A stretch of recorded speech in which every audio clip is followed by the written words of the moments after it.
గడిచినటువంటి ఆరాధనకు ఆత్మవరాల్లో నుండి ఎన్ని ఆత్మవరాలు పూర్తి చేసుకోగలిగాం చెప్పాలి. కొంచెం పెంచిగా ఎన్ని పూర్తి చేసుకోగలిగాం?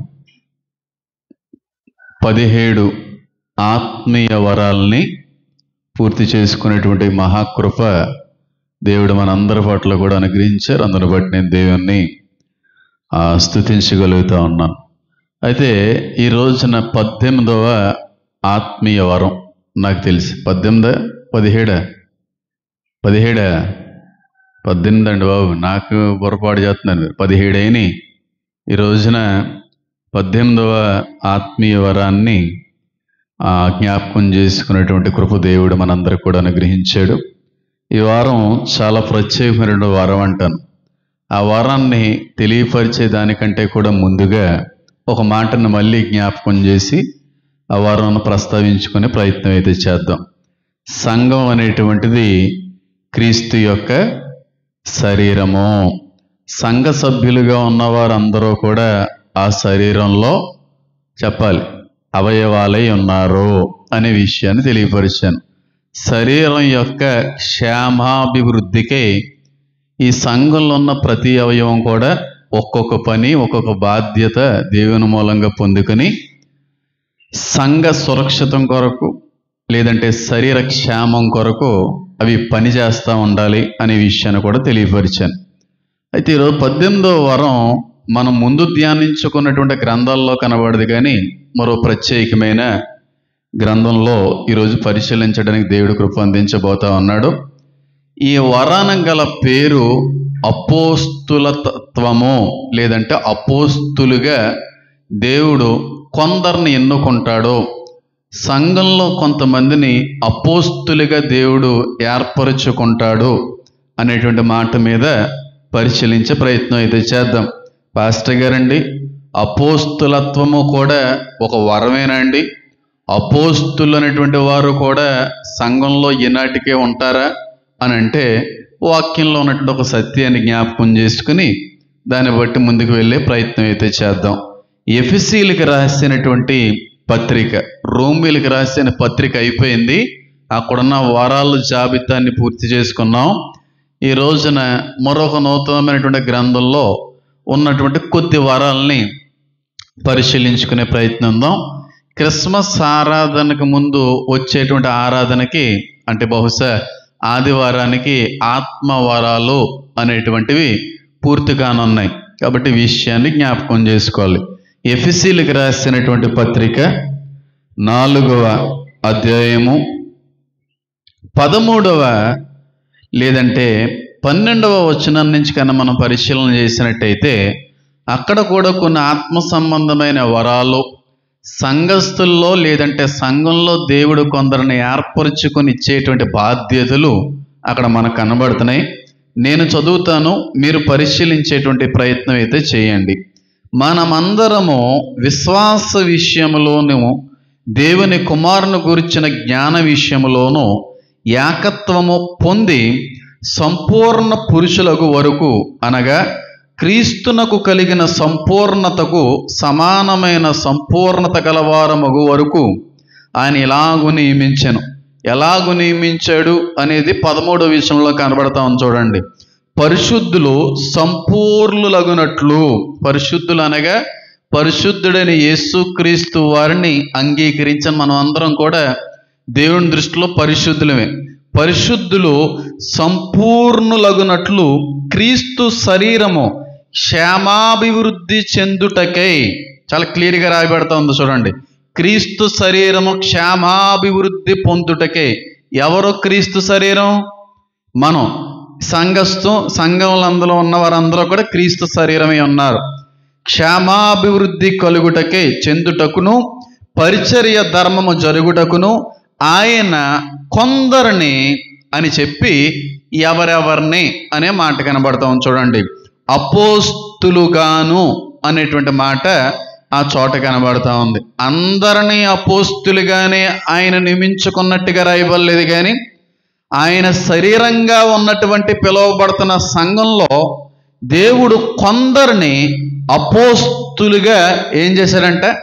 నియమించుకున్నట్టుగా మనకు కనబడుతూ ఉంది. 175వ పేజీ కన్నీ చూస్తే ఎఫీసీయులకు రాసిన పత్రిక 4:11 నుండి 13 వచనాల వరకు కూడా ఆ మాటలన్నీ మనకు కనబడుతూ ఉన్నాయి. కొందరిని అపోస్తులుగా దేవుడు ఏం చేశాడు? సంఘంలో చెప్పాలి, ఏర్పరచుకున్నాడు.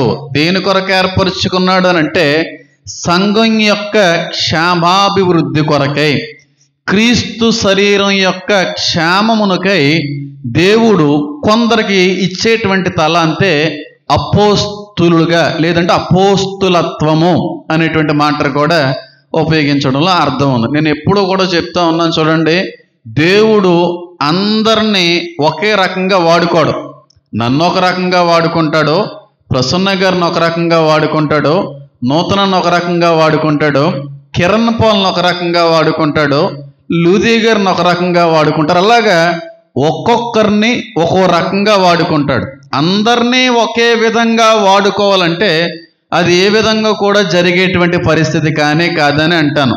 అందుకే దేవుడు అందరినీ వాడుకుంటాడు, కానీ అందరిలో కొందరిని కొన్ని కార్యాల కొరకు, కొన్ని పనుల నిమిత్తమే, కొన్ని విషయాల నిమిత్తమే వాడుకునే ప్రయత్నం చేస్తాడు తప్ప అందరినీ ఒకే విధంగా వాడుకోవాలి, నన్ను కూడా అదే విధంగా వాడుకోవాలంటే అది తలకిందలుగా నువ్వు తపస్సు చేసినా సరే అది జరిగేటువంటి విషయం కాదు. దేవుడు ఎవరికి ఏ వరం ఇస్తాడో ఆ వరం ఆ వ్యక్తిని ఆ విధంగా నడిపిస్తూ ఉంటుంది, ఆ వ్యక్తిని ఆ విధంగా పని చేయిస్తూ ఉంటుంది, ఆ వ్యక్తిని దేవుడి కొరకు ఆ విధంగా ఉపయోగపడేటువంటి సాధనంగా అది సిద్ధపరుస్తూ ఉంటుంది. అంతేగాని అందరిలాగా మనం ఉండాలి, వాళ్ళ మనం చేయాలి, వీళ్ళల్లా మనం చేయాలంటే కుదరదు. నీలా నువ్వు మాత్రమే ఉపయోగపడతావు, వాళ్ళల్లా వారు ఉపయోగపడతారో నీవుగా ఉపయోగపడతావు తప్ప వాళ్ళల్లాగా దేవుని సంఘంలో ఉపయోగపడాలి, వాళ్ళల్లాగా దేవుడి సంఘంలో వాడబడాలి అంటే కుదరదు. నన్ను వాడుకునే విధం వేరేగా ఉంటుంది, నిన్ను వాడుకునే విధానం వేరేగా ఉంటుంది, మరొకరిని మరొక రకంగా వాడుకునేటువంటి విధానాలే ఉంటాయి తప్ప అందరినీ ఒకే విధంగా దేవుడు వాడుకోడు. అది ముందు మనకు క్లారిఫికేషన్ వచ్చింది అనుకోండి, అప్పుడు మన ఆలోచన, మన మనసులో ఉన్నటువంటి చెడ్డ అభిప్రాయాలు కావచ్చు, దేవుని చిత్తానికి వ్యతిరేకమైన ఆలోచనలు కావచ్చు, ఇవన్నీ కూడా కడిగివేయబడతాయి. ఫస్ట్ విషయాన్ని మనం గమనించాలి. అందరినీ ఒక విధంగా వాడుకోడు, ఒక్కొక్కరిని ఒక్కో రకంగా వాడుకుంటాడు. ఆ విషయాన్ని గమనించాలి. కాబట్టి సంఘంలో కొంతమందిని కొన్ని విధాలుగా వాడుకున్నాడు, అదే సంఘంలో అతి కొందరిని అపోస్తులుగా దేవుడు నియమించుకుంటాడంట. ఎవరుగా చెప్పాలి? అపోస్తులుగా దేవుడు ఏర్పరచుకుని వాడుకుంటాడు అనేటువంటి మాట మనకు కనబడతా ఉంది.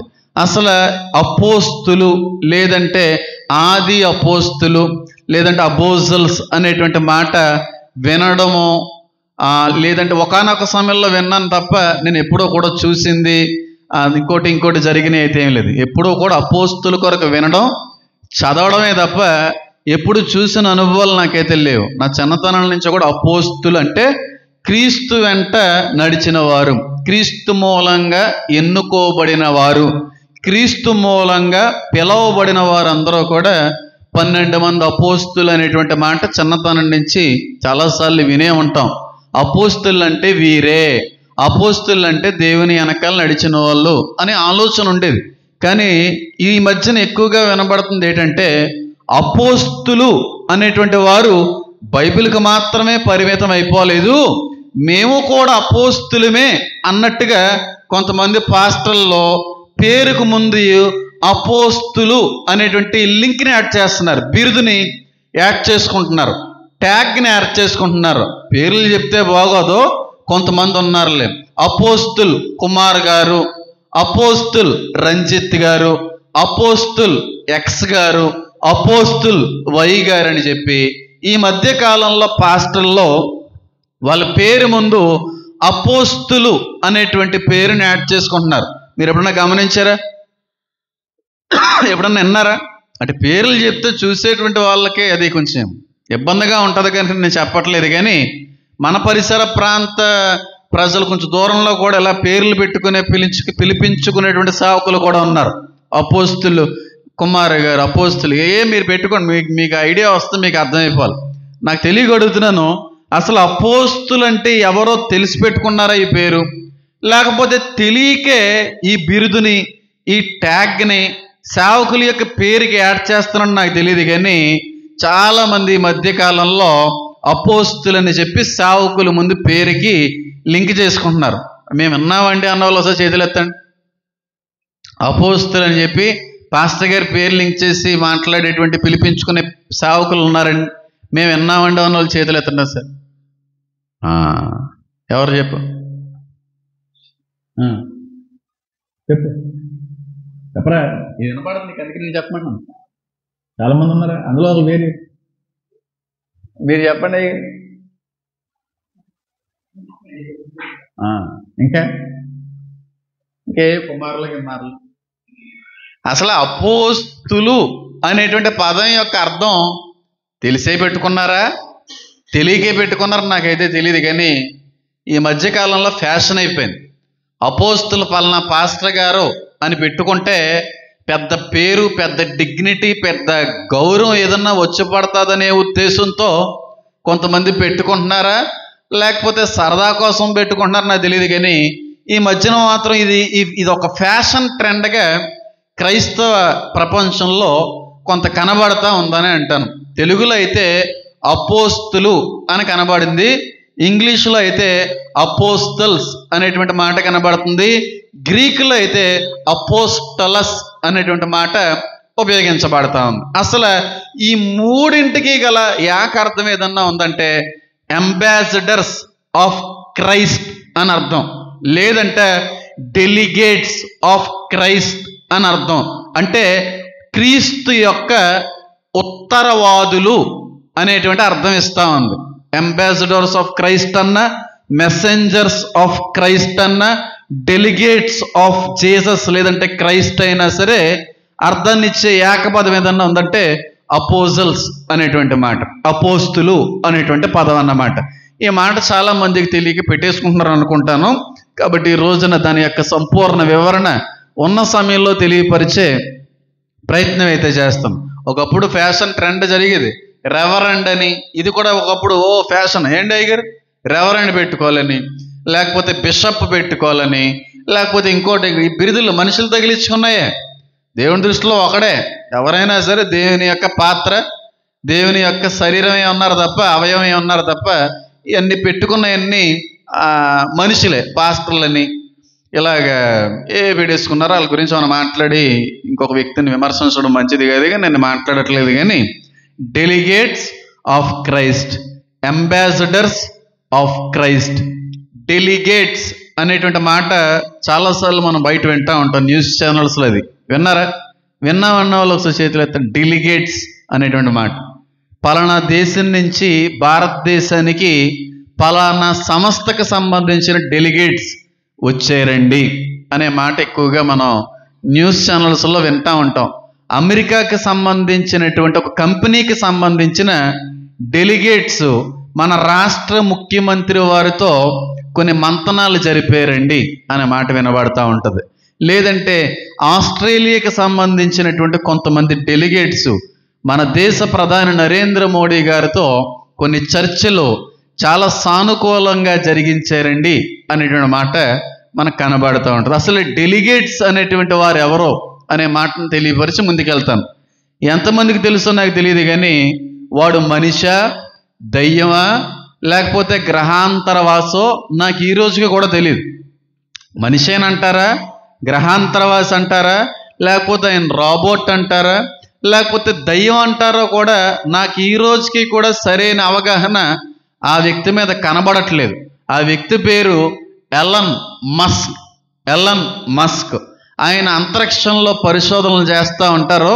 స్పేస్ ఎక్స్ అనేటువంటి ప్రాజెక్ట్ కావచ్చు, లేదంటే ఆర్టిఫిషియల్ ఇంటెలిజెన్స్ రావడానికి గల కారణమైన వ్యక్తి కావచ్చు, టెస్లా అనేటువంటి డ్రైవర్ లేకుండా నడిచేటువంటి కారు కావచ్చు. ఈ అన్నిటికీ కూడా బయటికి రావడానికి మూలదారుడు, సూత్రధారి ఎవరైనా ఉన్నారంటే ఈ ఎలాన్ మస్క్ అనేటువంటి శాస్త్రవేత్త. ఆయనే మొట్టమొదటిగా కారు డ్రైవర్ లేకుండా కూడా నడవగలదు, నువ్వు అందరిలాగే పక్క సీట్లో కూర్చుంటే, నువ్వు సెట్ చేసుకుంటే గూగుల్ శాటిలైట్ మ్యాప్ యొక్క కనెక్షన్ బట్టి ఎక్కడికి వెళ్ళాలంటే ఆ విధంగా వెళ్ళిపోద్ది. ఆటోమేటిక్గానే రేజ్ అవుతూ ఉంటుంది, ఆటోమేటిక్గానే బ్రేక్ పడిపోతూ ఉంటుంది.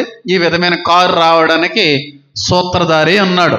ఆయన కొంతమందిని భారతదేశానికి పంపించాడు. గడిచిన కొన్ని సంవత్సరాల క్రితం భారతదేశానికి పంపించాడు. నరేంద్ర మోడీ గారితో చర్చలు జరిపి ఒక మంచి వ్యాపారాన్ని, లేకపోతే ఆయన ఒక ఆలోచన విధానాన్ని భారతదేశంలో ఇంప్లిమెంట్ చేద్దామని ఆయన కొంతమందిని పంపించారు. ఆ కొంతమందినే ఇక్కడ ఉన్నటువంటి వార్తా విలేకరులు పిలిచిన పదమే డెలిగేట్స్. ఎలన్ మస్క్ గారు రావక్కర్లేదు, ఆ శాస్త్రవేత్త గారు భారతదేశం వచ్చి నరేంద్ర మోడీ గారితో సంప్రదింపులు చేయవలసిన బాధ్యత అవసరం లేదు. ఆయనతో దగ్గరగా ఉన్నారు చూడండి. ఆ ఎలన్ మస్క్ యొక్క వ్యూహాలు, ఆలోచన విధానాలు, ఆయన యొక్క ప్లాన్లో, ఆయన యొక్క జ్ఞానాన్ని దగ్గరుండి చూసిన వ్యక్తులు ఉన్నారు చూడండి. ఆ కంపెనీలో ఆయనకి దగ్గరగా పనిచేస్తున్న వ్యక్తులు ఉన్నారు చూడండి. ఆయన పంపిస్తే సరిపోద్ది. ఆయన ఏం చెప్పాలనుకున్నారో, ఏం మాట్లాడాలనుకున్నారో అక్కడ ఉన్నటువంటి వ్యక్తి వీళ్ళకి ఏదైతే చూపించాడో వచ్చిన వ్యక్తులు వీళ్ళందరికీ కూడా అర్థమయ్యే రీతిలో చెప్పగలరు. వాళ్ళని డెలిగేట్స్ అంటారు. మెయిన్ వ్యక్తి రాడు, సూత్రధారి రాడు, ప్రధానమైనటువంటి ఆ యజమానుడు రావక్కర్లేదు. ఆ యజమాను చూసి, ఆ యజమాను చేసిన పనుల్ని గుర్తెరిగి, ఆ యజమానుతో తిరిగిన వ్యక్తులు ఉంటారు చూడండి, అతి సమీపస్తులు, వాళ్ళని డెలిగేట్స్ అని పిలుస్తారు. వాస్తవానికి బైబిల్ వాళ్ళని అపోస్తులు అని పిలిచింది. అంటే ఇప్పుడు పేర్లు పెట్టుకున్న వాళ్ళందరూ క్రీస్తును చూచిన వాళ్ళేనా? క్రీస్తుతో తిరిగిన వాళ్ళేనా? క్రీస్తు యొక్క పనుల దగ్గర నుంచి చూసిన వాళ్ళేనా? కానే కాదు. కానీ పేర్లు మాత్రం బాగా ఉన్నారు. రాజమండ్రిలో ఉన్నారు అపోస్తులు, హైదరాబాద్లో ఉన్నారు అపోస్తులు, ఎక్కడ పడితే అక్కడ ఉన్నారు. కానీ దాని యొక్క అర్థం తెల్లకి పెట్టేసుకోవడం ఇది ఒక ఆనవాయితీగా, ఏదో మనకు అనిపించింది కాబట్టి ఏదో గౌరవాన్ని తెచ్చిపెట్టేటువంటి ఒక పదంగా కనబడతా ఉంది కనుక పెట్టేసుకుందామని అనుకుంటున్నారు. కానీ దాని వెనకాల ఉన్నటువంటి నిజమైనటువంటి ఆంతర్యర్థాన్ని చాలామంది ఏం చేయలేకపోతున్నారు, గమనించుకోలేకపోతున్నారు. అవునంటారా కాదంటారా? అపోస్తులు అంటే క్రీస్తుని చూచిన వారు, క్రీస్తుని వెంబడించిన వారు, క్రీస్తు వెంట నడిచిన వారు, క్రీస్తుని దగ్గర నుంచి పరిశీలించిన వారు, క్రీస్తు మూలంగా పని అప్పచెప్పబడిన వారు, పనిని పొందుకున్న వారన్నమాట. కానీ ఈ విషయం చాలామంది తెలియక ఇష్టం వచ్చినట్టుగా పెట్టుకుని వెళ్ళిపోతున్నారు. ఏ కంపెనీకి సంబంధించినటువంటి అధికారి అయినా, యజమానుడైనా ఇంకొక కంపెనీతో లావాదేవీలు చేయడానికి వెళ్ళక్కర్లేదు. వాళ్ళ కింద కొంతమంది ఉంటారు, వాళ్ళని పంపించి మీరు మాట్లాడుకొని రండిరా అంటారు. వాళ్ళని డెలిగేట్స్ అంటారు. ఈ విషయం చాలామందికి తెలియక ఇష్టానుసారమైన రీతిలో ఈ పదాన్ని, ఈ అపోస్తులత్వాన్ని వాడుకునేటువంటి వారిగా కూడా కొంతమంది కనబడుతున్నారు. అయితే అపోస్తుల్లో కనబడేటువంటి 2 లక్షణాలు ఈ రోజున మాట్లాడే ప్రయత్నం అయితే చేద్దాం. అదేంటండి? మరి ఎఫెసీయులకు రాసినటువంటి పత్రిక యేసుక్రీస్తు ప్రభువారి యొక్క ఆరోహణ అనంతరం కదా జరిగింది. మరి కొందరును అపోస్తులుగా దేవుడు ఏర్పరుచుకుంటాడు, ఎన్నుకుంటాడు అని ఉంది కదండి. అంటే ఉంది. అది ఏ విధంగా పనిచేస్తుంది అనేటువంటిది కూడా నేను తెలియజేసేటువంటి ప్రయత్నం అయితే చేస్తాను. జాగ్రత్తగా గమనించండి. 1 యోహానుకు రాసినటువంటి పత్రిక 1వ అధ్యాయము, 1 యోహానుకు రాసినటువంటి పత్రిక 1వ అధ్యాయం కానీ మనం పరిశీలిస్తే అపోస్తుల్లో కనబడేటువంటి మొట్టమొదటి లక్షణం మనకు ఆ చోట చాలా స్పష్టమైనటువంటి రీతిలో కనబడే అవకాశం దేవుడు మనందరికి కూడా కలిగించాడు. ఒకసారి పరిశీలించే ప్రయత్నం అయితే చేద్దాం. చూడండి, 1 యోహాను 1వ అధ్యాయము అపోస్తుల్లో, లేదంటే అపోస్తుల్లో కనబడే లక్షణాలు, వాళ్ళు చేసే పనులు, వాళ్ళు నియమించబడినటువంటి కారణాలు అనేకమైనవి ఉన్నాయి. అయితే ఈనాటి కాలంలో కూడా ఇలాగ అపోస్తులుగా పిలువబడేవారు, పిలిపించుకునేవారు, దేవుని మూలంగా ఏర్పరచబడిన వారు ఉన్నారు. చాలా తక్కువ మంది ఉన్నారు. ఒకవేళ వాళ్ళల్లో మీరు కూడా ఉంటే అది మంచిదే, లేకపోతే కూడా మంచిదే. ఎందుకంటే ఒక మంచి పాఠాన్ని నేర్చుకున్నాం అనేటువంటి ఒక ఆలోచనలో మాత్రం వెళ్ళగలుగుతాం. 1 యోహానుకు రాసినటువంటి పత్రిక 1వ అధ్యాయము 3వ వచనానికని మనం చదివితే అక్కడ ఒక మాట కనబడతా ఉంది చూడండి. చాలా విషయాలు ఉన్నాయి, అన్నీ ప్రస్తావించట్లేదు. అంత అవసరమైంది కాదని అనడానికి కూడా వీల్లేదు, కానీ కొంచెం చెప్తాను అంతే.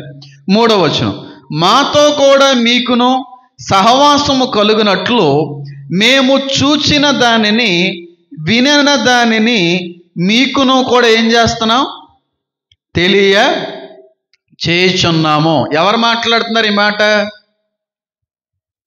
ఈ పుస్తకాన్ని లేదంటే ఈ పత్రికను రాసిన వ్యక్తి ఎవరు? యోహాను గారు. ఏ యోహాను గారు? బాప్తీసు ఇచ్చే యోహాను గారా? మరి ఎవరు చెప్పాలి? యేసుక్రీస్తు ప్రభువు వారి మూలంగా ఏర్పరచబడిన, పిలవబడిన అపోస్తులుడైన యోహాను. ఆయన మాట్లాడుతున్నాడు. ఆయన అపోస్తులుడే కదా, యోహాను గారు అపోస్తులుడే కదా. 12 మంది అపోస్తులు ఒక అపోస్తులుగా ఆ పరలోకంలో ఉన్నటువంటి సింహాసనాన్ని అధిష్ఠించుకున్నాడా కాదంటే ఖచ్చితంగా నా అపోస్తులుడు. యేసుక్రీస్తు ప్రభు వారిని సిలువ వేసేటువంటి సమయంలో కూడా దగ్గరుండి చూసినటువంటి వ్యక్తి ఆయన. మిగిలిన వారందరూ కూడా చల్లా చెదిరైపోయారు, మిగిలిన వారందరూ కూడా భయక్రాంతులే పారిపోయారు. కానీ అపోస్తులుంటే యోహాను గారు ఆ సమయంలో అతి చిన్న వయసు కలిగిన వాడు, పైగా యేసుక్రీస్తు ప్రభు వారి యొక్క మరణ వేదన, శిలువ మీద పడేటువంటి అస్తవ్యస్తమైనటువంటి శ్రమనంతటినీ కూడా దగ్గర నుంచి చూసిన ఏకైక భక్తుడు అపోస్తులుడు ఎవరు ఉన్నారంటే ఈ అపోస్తులుడైన యోహాను గారే. ప్రాణభయంతో పారిపోయిన వాళ్ళందరూనేమో హతసాక్షులుగా చచ్చిపోయారు. ప్రాణభయం లేకుండా దేవుని కొరకు నిలబడ్డాడు చూడండి, సహజ సిద్ధమైన మరణాన్ని పొందుకున్నాడు. ఇదొక ఏమన్నా దాన్ని రహస్యం అనాలా, మర్మం అనాలా, మీకు వదిలిపెట్టేస్తాను. బైబిల్లో రాయబడలేదు, దేవుడు నాకు బోధించాడు అంతే. భయపడి అమ్మో మనం దొరికితే మనల్ని వేసేస్తారేమో అని అనుకున్న వాళ్ళందరూ కూడా హతసాక్షులుగానే చచ్చిపోయారు. బాధతో కూడిన మరణమే వచ్చింది. కానీ ఈ అపోస్తులైన యోహాను గారు భయపడలేదు. యేసుక్రీస్తు ప్రభు వారు సిలువ వేస్తున్నటువంటి ఆరంభం నుంచి ప్రాణాన్ని విడిచిపెట్టేటువంటి సమయం వరకు కూడా ఆయన దగ్గరే ఉన్నాడు భయపడకుండా. ఆ వ్యక్తికి సహజ సిద్ధమైన మరణం వచ్చింది, హతసాక్షిగా చచ్చిపోలేదు. ఆయన హతసాక్షిగా చంపేద్దామని చాలామంది అనుకున్నారు, కానీ ఆయనకు చావు రాలేదు. భయంకరమైనటువంటి చీకటి గదిలో వేసేసారు, అయినా ఆయనకి చావు రాలేదు. భయంకరమైనటువంటి విషసర్పాలు, విష పురుగులు ఉన్నటువంటి గొయ్యిలో ఆయన పాడేశారు, అయినా ఆయనకి మరణం రాలేదు. వేడివేడిగా మరుగుతున్నటువంటి నూనెలో ఆయన్ని బాణీల్లో పాడేశారు, అయినా ఆయనకి మరణం రాలేదు.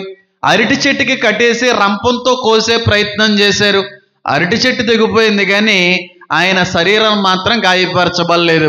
ఈ విధంగా చాలా విధాలుగా ఆయన హింసించి చంపేద్దామని అనుకున్నారు, కానీ చచ్చిపోలేదు.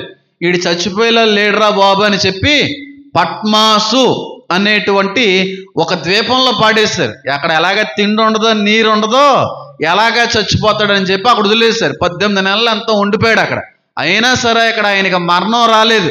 యేసుక్రీస్తు ప్రభువారి యొక్క మహిమ దర్శనాన్ని పొందుకొని ప్రకటన గ్రంథాన్ని రాయడానికి పూనుకున్న ఏకైక వ్యక్తి మాట్లాడుతున్న మాట ఏంటనంటే, మేము చూచిన దానిని, మేము వినిన దానిని మేము మీతో ఏం చేస్తున్నాం, చెప్తున్నాం. అపోస్తులు ఎవరంటే క్రీస్తును చూసి ఆయన మాటలు విన్నవాళ్ళు పలకగలరు ఈ మాట. ఇది మొట్టమొదటి లక్షణం, అపోస్తుల్లో కనబడే లక్షణం. చూచిన వినిన వాటిని సర్వ సృష్టికి వెళ్ళి సకల జీవులకి మీరు ఏం చేయండి. సకల జీవులు అన్నాడా, మనుషులు అన్నాడా, జీవులు అన్నాడు. అదొక మర్మం. అది సంఘంతో మాట్లాడే విషయం కాదు కనుక మాట్లాడట్లేదు. సర్వ సృష్టికి వెళ్ళి సకల జీవులకి మీరు సువార్తను ప్రకటించమన్నాడు. సకల జీవులు అంటే ప్రాణంతో ఉన్న ప్రతిదీ కూడా జీవే కదా. మరి వాటికి ఎవరు సువార్త ప్రకటిస్తారు? దాని గురించి మాట్లాడరు. అలా మాట్లాడుకుంటూ పోతే కొన్ని అంతు చెక్కినటువంటి ఎన్నో ప్రశ్నలు మన ఎదుట బైబిల్ ఎప్పుడూ కూడా చూపుతూ ఉంటుంది, ఎత్తు చూపుతూ ఉంటుంది. దాని గురించి అవసరం లేదు. అవకాశం ఉన్నప్పుడు, అవసరం ఉన్నప్పుడు, దేవుడు ప్రేరేపించినప్పుడు, దేవుడి నుంచి అనుమతి వచ్చినప్పుడు పుస్తక రూపంలో రాసేటువంటి సమయంలో వాటన్నిటినీ కూడా భద్రపరచడానికి ప్రయత్నం అయితే చేస్తాను. ఇక్కడ అపోస్తులుడైనటువంటి యోహాను గారు మాట్లాడుతున్నారో, మేము చూసిన వినిన వాటిని మీతో ఏం చేస్తున్నాం, చెప్పుచున్నాము. అపోస్తుల్లో కనబడే తొలి లక్షణం. అంటే దేవుడు కొంతమందిని ఏర్పరుచుకున్నాడు, కొంతమందిని ఆర్డర్ చేసి ఈ పన్ను చేయాలి. అపోస్తులుడైనటువంటి యోహాను గారికి దేవుడు ఆర్డర్ వేశాడు. ఏమని? బాబు నాయన, నువ్వు ప్రకటన గ్రంథం అనేటువంటి దాన్ని ముద్రించాలి, రాయాలి. ఇది అనేక మందికి బయలుపరచడాన్ని, ఈ బయలుపరిచేటువంటి ఆ బాధ్యతను నీకు ఇవ్వడం జరిగిందని ఈయనకు ఒక ఆర్డరు. దానియేలు గారికి ఒక ఆర్డరు, పేతురు గారికి ఒక ఆర్డరు, అలాగే తోమ గారికి నువ్వు భారతదేశం వెళ్ళాలరా అని ఆర్డర్ ఇస్తూ ఉంటాడు. అపోస్తులకు ఆర్డర్ జారీ చేస్తూ ఉంటాడు దేవుడు. చూపిస్తూ ఉంటాడు, దర్శనంలో కావచ్చు, కళల ద్వారాగా కావచ్చు. ఈ విధంగా కూడా ప్రస్తుత సంఘంలో, ప్రస్తుత క్రైస్తవ ప్రపంచంలో దేవుడు ఆర్డర్ ఇస్తూ ఉంటాడు కొంతమందికి. అపోస్తులకు ఎలాగైతే ఆర్డర్ ఇచ్చి నువ్వు ఆ పని చేయి, నువ్వు అక్కడికి వెళ్ళు, ఆ పరిచయం చేయని ఆర్డర్ ఇచ్చాడో, కొంతమందిని దేవుడు తన చిత్త ప్రకారంగా ఏర్పరచుకున్నటువంటి వ్యక్తుల్ని ఆర్డర్ ఇచ్చి తన పనుల కొరకు ఉపయోగించుకుంటూ ఉంటాడు. ఏ విధంగా? దర్శనాల మూలంగా. తోమా గారిని భారతదేశానికి పంపించింది ఎవరు? యేసుక్రీస్తు ప్రభువారే. నువ్వు భారతదేశానికి వెళ్ళాలి, నేను వెళ్ళను అన్నాడు. కుదరదు అన్నాడు. చీట్లు ఎన్నిసార్లు వేసినా, ఒకటోసారి వేసినా భారతదేశం వచ్చింది, రెండోసారి వేసిన భారతదేశం వచ్చింది, మూడోసారి వేసినప్పటికీ కూడా భారతదేశము అనేటువంటి పేరే వచ్చింది. కాబట్టి దేవుడు తోమాకి ఆర్డర్ ఇచ్చి ఆ పని చేయమన్నాడు. అపోస్తులు కనుక మనకే కూడా కొందరిని ఆర్డర్ ఇస్తూ ఉంటాడు ప్రస్తుత క్రైస్తవ ప్రపంచంలో. ఏ విధంగా అంటే, భౌతికంగా యేసుక్రీస్తు ప్రభువారు మనం చూడకపోవచ్చు, భౌతికంగా ఆయనతో పాటుగా మనం నడవకపోవచ్చు, భౌతికంగా ఆయన మాట్లాడిన ప్రతి మాటని కూడా మన చెవిన వినలేకపోవచ్చు. కానీ ఆత్మానుసారంగా మాత్రం ఆయనతో నడిచేటువంటి వ్యక్తులు, ఆయన చూసేటువంటి వ్యక్తుల్ని, ఆయన యొక్క మాటను స్పష్టంగా వినగలిగేటువంటి వ్యక్తులకి దేవుడు ఈ అపోస్తలత్వం అనేటువంటి వరం ఇస్తాడు. వాళ్ళకు ఆర్డర్ జారీ చేస్తూ ఉంటాడు. ఇంకా బాగా అర్థమయ్యేలా చెప్పే ప్రయత్నం చేస్తాను చూడండి. దేవుడు కొంతమందిని ఆర్డర్ ఇచ్చి నువ్వు పలానా ప్రాంతానికి వెళ్ళి పరిచర్య చెయ్యాలి. వాళ్ళ అపోస్తులు. ఎంతమందికి అర్థమైంది? దర్శనంలో దేవుడు మాట్లాడతాడో, దేవుడు చూపిస్తాడో, దేవుడు అంటాడు ఏమనంటే, నువ్వు ఒక ప్రాంతానికి వెళ్ళి ఆ ప్రాంతంలో పరిచర్య పెట్టాలి. నువ్వు ఒక ఊరు వెళ్ళి ఆ ఊరిలో ప్రత్యేకమైనటువంటి సహవాసాన్ని జరిగించాలి. లేదంటే నువ్వు కుటుంబాన్ని అంతటినీ కూడా విడిచిపెట్టి, దేశమును అంతటినీ కూడా విడిచిపెట్టి, నీకు చూపిస్తున్న ప్రాంతానికి, దర్శనంలో ఏ ప్రాంతం పేరైతే నీకు వినిపించానో ఆ ప్రాంతానికి వెళ్ళి సేవ చేయాలి. ఇది ఆర్డర్. దేవుడు నాకు వరం ఇవ్వలేదు, నేను అపోస్తుల్ని కాదు. దేవుడు నాకు సేవలోకి పిలుచుకున్నటువంటి ఆరంభం నుంచి కూడా ఆర్డర్ ఇచ్చి నువ్వు ఈ పని చేయాలని ఎప్పుడు చెప్పలేదు నాకు. నీతో నాకు పని ఉందనే స్వరమే తప్ప నాకు ఈ దర్శనాల్లోని స్వరంలో ఆ ప్రాంతానికి వెళ్ళి సేవ చేయి, లేదంటే ఆ ఊరికి వెళ్ళి సేవ చేయి, అక్కడికి వెళ్ళి ఈ సేవ మొదలెట్టు, ఇలాంటివి ఇవ్వలేదు. నాకు ఆర్డర్ ఇవ్వలేదు దేవుడు.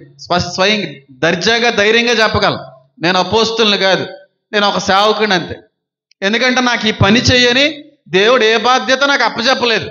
స్వరం ఉన్నదంతే. స్వరం అన్న ఏమందంటే నీతో నాకు పని ఉందా అన్నాడు అంతే. అంతకుమించి ఏం మాట్లాడలేదు. అంతకుమించి ఏం మాట్లాడలేదు. నీతో నాకు పని ఉందంటే ఆయనకి నాతో ఏ పని ఉందని చెప్పి ప్రయాసలు పడుతున్నాను. ఈ పరిచయ భాగంలో ఏదో రోజున ఆయన యొక్క పని బాధ్యత నాకు ఇచ్చేది తెలియపరచబడుతుంది, ఇంకా వేగవంతంగా వెళ్ళే అవకాశం ఉంటుంది అంతే. అంతేగాని నాకు ఎప్పుడూ కూడా అక్కడికి వెళ్ళి ఇక్కడికి వెళ్ళి సేవ చేయి, అక్కడికి వెళ్ళి సేవ చేయి, ఇక్కడికి వెళ్ళి పరిచయం మొదలెట్టు ఎప్పుడు చెప్పలేదు. నేను అపోస్తులు కాదేమో అని నాకు ఎప్పుడో కూడా అనిపిస్తూ ఉంటుంది. దాంట్లో ఏ విధమైనటువంటి ఇబ్బంది కూడా లేదు. కానీ ఈ దర్శనం పొందుకున్న వ్యక్తులకి దేవుడు ఆర్డర్ జారీ చేస్తూ ఉంటాడు. మీరు వినే ఉంటారు, అంటే ఈ మధ్యన అందరికీ కనబడిపోతున్నలే దేవుడు, నువ్వు అక్కడికి వెళ్ళి సేవ చేయి, ఇక్కడ మందిరం పెట్టి ఇక్కడ చర్చ కట్టని దేవుడు చెప్తున్నాడా లేదా దయ్యం చెప్తున్నాడో ఒకసారి పరిశీలించుకోవాలి. దేవుడు సువార్త వాక్యం లేని చోటకి పంపిస్తాడు. సువార్త వాక్యము మందిరాలు ఉన్న చోటకి మళ్ళీ పంపించడు ఆయన. సువార్త లేని గ్రామాలు ఉన్నాయి, సువార్త లేని ప్రాంతాలు ఉన్నాయి, క్రీస్తు యేసు యొక్క నామం ఎరగనటువంటి ఎన్నో ప్రదేశాలు ఉన్నాయి. అలాంటి చోట్లకి వెళ్ళి సువార్త సేవ చేయడం మంచిదే. అంతేగాని మందిరం పక్కన ఇంకో మందిరం పెట్టి క్రీస్తును అంగీకరించిన వ్యక్తులకే మళ్ళీ కొత్తగా క్రీస్తు గురించిన సువార్త ప్రకటిస్తూ క్రైస్తవ్యం అంతా కూడా విస్తరించబడిన ప్రాంతంలో ఇంకొకసారి వెళ్ళి అక్కడికి సేవ చేయడంలో ఉన్న ఉద్దేశం ఏమై ఉంటుంది? సర్వ సృష్టికి వెళ్ళి మీరు సువార్తను ప్రకటించండి, ఉన్న చోట కాదు, అప్పటి వరకు యెరూషలేములో సువార్త ప్రకటించబడింది. ఆ యెరూషలేములో మీరు చేయండి అన్నాడా? యోదయ, సమరయ అన్ని ప్రాంతాలకు వెళ్ళిపోమన్నాడు. అంటే సువార్త లేని చోట్లకి వెళ్ళాలి. అది నిజమైన దర్శనం. కొంతమంది దర్శనాలు వస్తూ ఉంటాయి. ఎక్కడనుకున్నారు? ఆల్రెడీ అక్కడ లూథరన్ సంఘం ఉంది, బాప్టిస్ట్ సంఘం ఉంది, ఇండిపెండెంట్ సంఘంలో ఒక 20 ఉంటాయి ఈదిలో. అక్కడికి వెళ్ళి సేవ మొదలెట్టమన్నాడు అంటాడు. దేవుడు అది చెప్పేది ఏమి కాదు. సామలకోటలో ఎన్ని సంఘాలు లేవండి? మళ్ళీ సామలకోటలో కొత్తగా సువార్త ప్రకటించడంలో దేవుడి ఉద్దేశం ఏముంది? ఒక్కసారి ఆలోచించండి. ఎంతమంది దొంగ సేవకులు, లేదంటే సాతాన సంబంధికులుగా వాడబడుతున్న సేవకులు, పిలుపు లేని సేవకులు అడ్డు పెట్టుకుని పరిచర్లోకి రావడంలో వాళ్ళు ఉపయోగించేటువంటి పెద్ద ప్లాన్ ఏంటంటే, దేవుడు మాకు దర్శనంలో, దేవుడు మాకు సేవ చేయమని ప్రాంతం పేరు వినిపించాడు, కల్లో కనబడ్డాడు. ఒరే, ఇంత బలమైన అభిషేకం పొందుకొని నాకే ఎప్పుడు చెప్పలేదు రా బాబాయ్, నాకే ఎప్పుడు చెప్పలేదు. నువ్వు అక్కడికి వెళ్ళాలి, ఇలా చేయాలి, ఆ పని అసలు ఎప్పుడూ చెప్పలేదనే బాబు. నువ్వు చేసింది ఏది చేసుకుంటా పో, అంతే. నేను వాడుకుంటా పోతాను, అంతే.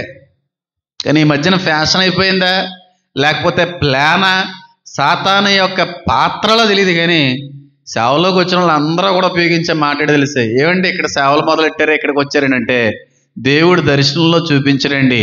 అదిగా మురుక్కాలో దగ్గర, పెంటకుప్పల దగ్గర పరిచయం చేయమని అన్నాడండి. ఎవరనంటారా? ఎవరా అనరు. అపోస్తుల్ని దేవుడు ఆర్డర్ చేసి పంపుతాడు. నిజమైన అపోస్తులు ఉండు, మిషనరీలు, వాళ్ళకు ఆర్డర్ ఉండేది. ఆర్డర్ ఉంటే దేశం కానీ దేశాన్ని వదిలిపెట్టేసి, స్వగ్రామాన్ని విడిచిపెట్టేసి, కుటుంబాలను విడిచిపెట్టేసి, ఊర్లను విడిచిపెట్టేసి, ఆస్తిపాస్తులు విడిచిపెట్టేసి దేశం కాని దేశంలోకి వెళ్ళి సువార్త ప్రకటించేవారు వాళ్ళ అపోస్తులు. దేవుడు ఆర్డర్ జారీ చేశాడు. ఒక మదర్ తెరీసా కావచ్చు, గ్రామ్ స్టెయిన్స్ కావచ్చు, విలియం కేరీ కావచ్చు, వీళ్ళందరూ కూడా దేవుని మూలంగా సువార్త ప్రకటించడానికి పంపించబడిన వ్యక్తి. అది నిజమైన అపోస్తల తత్వం, అది నిజమైనటువంటి దర్శనం. ఆల్రెడీ సువార్త, ఆల్రెడీ క్రీస్తును గూర్చిన రుచి చూసినటువంటి ప్రాంతాల్లోకి మళ్ళీ ఇంకొక వ్యక్తి పంపించబడడం, మళ్ళీ అక్కడ సంఘాలు పెట్టడం అనేది వాక్య విరుద్ధమైనటువంటి ఆచరణ అని అంటాను. అందుకే తాతయ్య గారు వాక్యంలో బాగా ఎదిగిన వ్యక్తి మాట్లాడుతూ ఉండే ఏకైక మాట ఏదన్నా ఉందంటే తరచు మాట, పొయ్యి పక్కన మీరు ఏం పెట్టకండి. పొయ్యి అనగా ఏంటి? మండుతుంటుంది పొయ్యి. ఆల్రెడీ మంట పుడుతుంది, అక్కడ మంట పుట్టిస్తుంది, అనేక ఆత్మలు మండిస్తుంది. చాలా పొయ్యి, మళ్ళీ ఇంకో పొయ్యి ఎందుకు? దానికి రావలసిన గాలి పూర్తిగా దానికి వచ్చిందనుకో ఇంకా బాగా మండుతుంది. ఇప్పుడు దానికి రావలసిన గాలి ఈ పొయ్యి తీసేసుకుంటుంది అనుకో, ఆ పక్కనున్న పొయ్యికి గాలి సరైన రీతిలో సరఫరా కాక ముందులో వచ్చినంత అగ్గి ఏం చేయబడదు. ప్రాంతానికి సరైన సేవకుడు, సరైన పరిచర్య ఒక్కడు చాలండి. ఒక్కడు చాలు ఆ ప్రాంత ప్రజలందరినీ కూడా మండించడానికి. సాతానుగాడు పొయ్యల పక్కన ఇంకో పొయ్యి ఇట్టిస్తున్నాడు. ఎందుకు? ఆ మంట ఎక్కువ కాకుండా ఇక్కడ కూడా కొంతమందిని తప్పించడానికి. ఎంతమందికి అర్థమవుతుంది? ఇంకా బాగా అర్థమయ్యేలా చెప్తాను చూడండి. తాతయ్య గారు ఈ మాట ఎక్కువ అంటూ ఉండేవారు. మీకు అర్థం అయ్యేది కాదేమో, నాకు అర్థమయ్యేది కాదు. కానీ వాక్యంలో బాగా ఎదిగిన తర్వాత దేవుడు నేర్పాడు. పొయ్యి పక్కన పొయ్యి అటువంటి ఏంటి చెప్తాను చూడండి. గ్యాస్ స్టవ్లు ఉన్నాయి కదా మన దగ్గర. గ్యాస్ స్టవ్లు ఉన్నాయా లేదా? ఉన్నాయా లేదా? 2 స్టవ్లు ఉంటాయి. అక్కడ ఒక బర్నరు, ఇక్కడ ఒక బర్నరు. మీరు ఎప్పుడైనా పరిశీలించండి. ఒక బర్నర్ ఆన్ చేసి వెలిగించిన తర్వాత ఒక రేంజ్లో వేడి వస్తూ ఉంటుంది, ఒక రేంజ్లో అగ్గి వస్తూ ఉంటుంది. అంటే 2 పొయ్యిల్లోకి వెళ్ళే గ్యాస్ అంతా కూడా ఒక బర్నర్లోకి వస్తున్నప్పుడు ఎక్కువ వస్తుందా లేదా మంట? ఇప్పుడు పక్కనున్న బర్నర్ కూడా ఆన్ చేయండి, మీరు గమనించండి.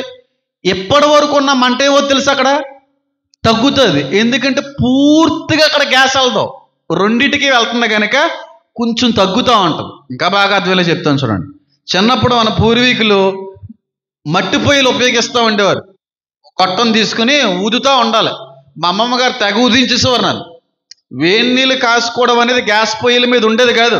మా చిన్నతనంలో కొబ్బరి చెప్పలో, తాటి మట్టలో ఇలాంటివి ఏమన్నా ఉంటే వెలిగించేది. మట్టి పొయ్యిలే, ఏం పొయ్యిలే అనేవారట. వాటి మీద నీళ్లు కాచుకునేవారు. ఎందుకో గ్యాస్ అనేటువంటిది చాలా రేట్ ఎక్కువగా ఉపయోగించేవాళ్ళు కాదు. కొంచెం బాగా చదువుకున్న వాళ్ళు అయితే కేవలం మట్టి పొయ్యిల్ని, కర్రల పొయ్యిల్ని వేడి నీళ్ళ కొరకు మాత్రం ఉపయోగించేవారు. ఆ రోజుల్లో ఎక్కువగా వేడి నీళ్ళు కాసుకుని స్నానం చేయడం అనేది ఒక అలవాటు. ఎండాకాలం లేదు, వర్షాకాలం లేదు, ఎప్పుడుని గొట్టం పెట్టి ఊదమంటా ఉండేది. ఒకసారి రెండో పొయ్యి కూడా పెడతా ఉండేవారు, రెండు ఇటుకలేసి. ఇప్పుడు గొట్టం పెట్టుకుని పొయ్యిని ఉదురుతున్నాను అనుకోండి, మంట సుర్రమని మండేది, బాగా మంట వచ్చేది. రెండింటిని ఒకేసారి వదలనుకున్నప్పుడు కష్టమయ్యేది. ఇంకా బాగా అర్థంలో చెప్తారు. రెండింటి మీద పొయ్యిలో మట్టి పొయ్యిలు ఉన్నాయి, ఒకవైపు నుంచే గాలి వస్తుంది, రెండింటి మీద కూడా వేడి నీళ్ళు పెట్టాను నేను. కానీ ఆ నీళ్లు కాయడం, వేడవడం లేట్ అయింది. ఎందుకంటే పొయ్యిని దాటుకుని ఇంకో పొయ్యి దగ్గర గాలి వెళ్ళే క్రమంలో మంట అనేటువంటిది అంత పూర్తిగా మండే అవకాశం లేదు. కానీ ఒకే పొయ్యి ఉందనుకోండి, మంట పెరుగుతుంది, వచ్చి గాలంతా కూడా పొయ్యిని ఏం చేస్తుంది, ఇంకా బాగా మండిస్తుంది. కానీ కొంతమంది సాతాన మూలంగా వచ్చిన పొయ్యిలు కొన్ని ఆటిని పూర్తిగా మండనవ్వకుండా సగం మండేటువంటి పొయ్యిల్లోకి లాగేస్తున్నారు. దానివల్ల ఆత్మ నశించిపోతుంది, ఆత్మ పరిపక్వం అవ్వట్లేదు. నేను అంటాను, ప్రాంతానికి, ప్రదేశానికి ఒక సేవకుడు ఒక పరిచర్య చేయాలి. బాగా ఆరోగ్యవంతంగా, పుష్టిగా, నాణ్యంగా కట్టబడతాయి ఆత్మలు. పొయ్యి పక్కన పొయ్యి పెట్టాం అనుకోండి, ఏమైపోతుంది, నాణ్యత కోల్పోతుంది.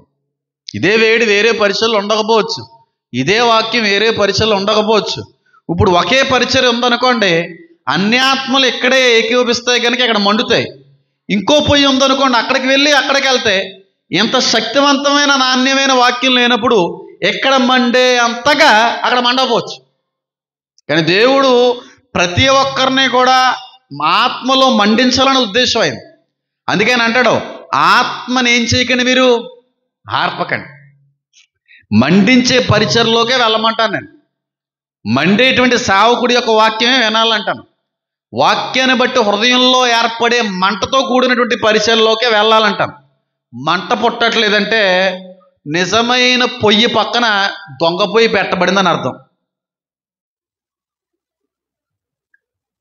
మీ ఆలోచన కుదులుతున్నానండి, మీరు ఏం ఊహించుకుంటారో ఊహించుకోండి. ఏది నిజమైన మంట మండే పొయ్యిగా ఉంది, ఏది పొయ్యి పక్కన పొయ్యి పెట్టబడినటువంటి దొంగ పొయ్యిలు ఉన్నాయో మీరు ఆలోచించుకోండి. ఏ పొయ్యి బాగా మండుతుంది, వేరే పొయ్యిలో ఉన్నటువంటి ఆ కట్టెలు మండుతున్నాయా, ఆరిపోతున్నాయా, చల్లారిపోతున్నాయా, ఒకసారి ఆలోచించండి. మనం ఏ పరిచయం విమర్శించకూడదో అర్థమైతే సంతోషమే. సాతాను యొక్క స్ట్రాటజీ అది. పొయ్యి పక్కన పొయ్యి పెట్టకూడదని తాతయ్య గారు అంటూ ఉండేవారు. అది మనకు అర్థమయ్యేది కాదు.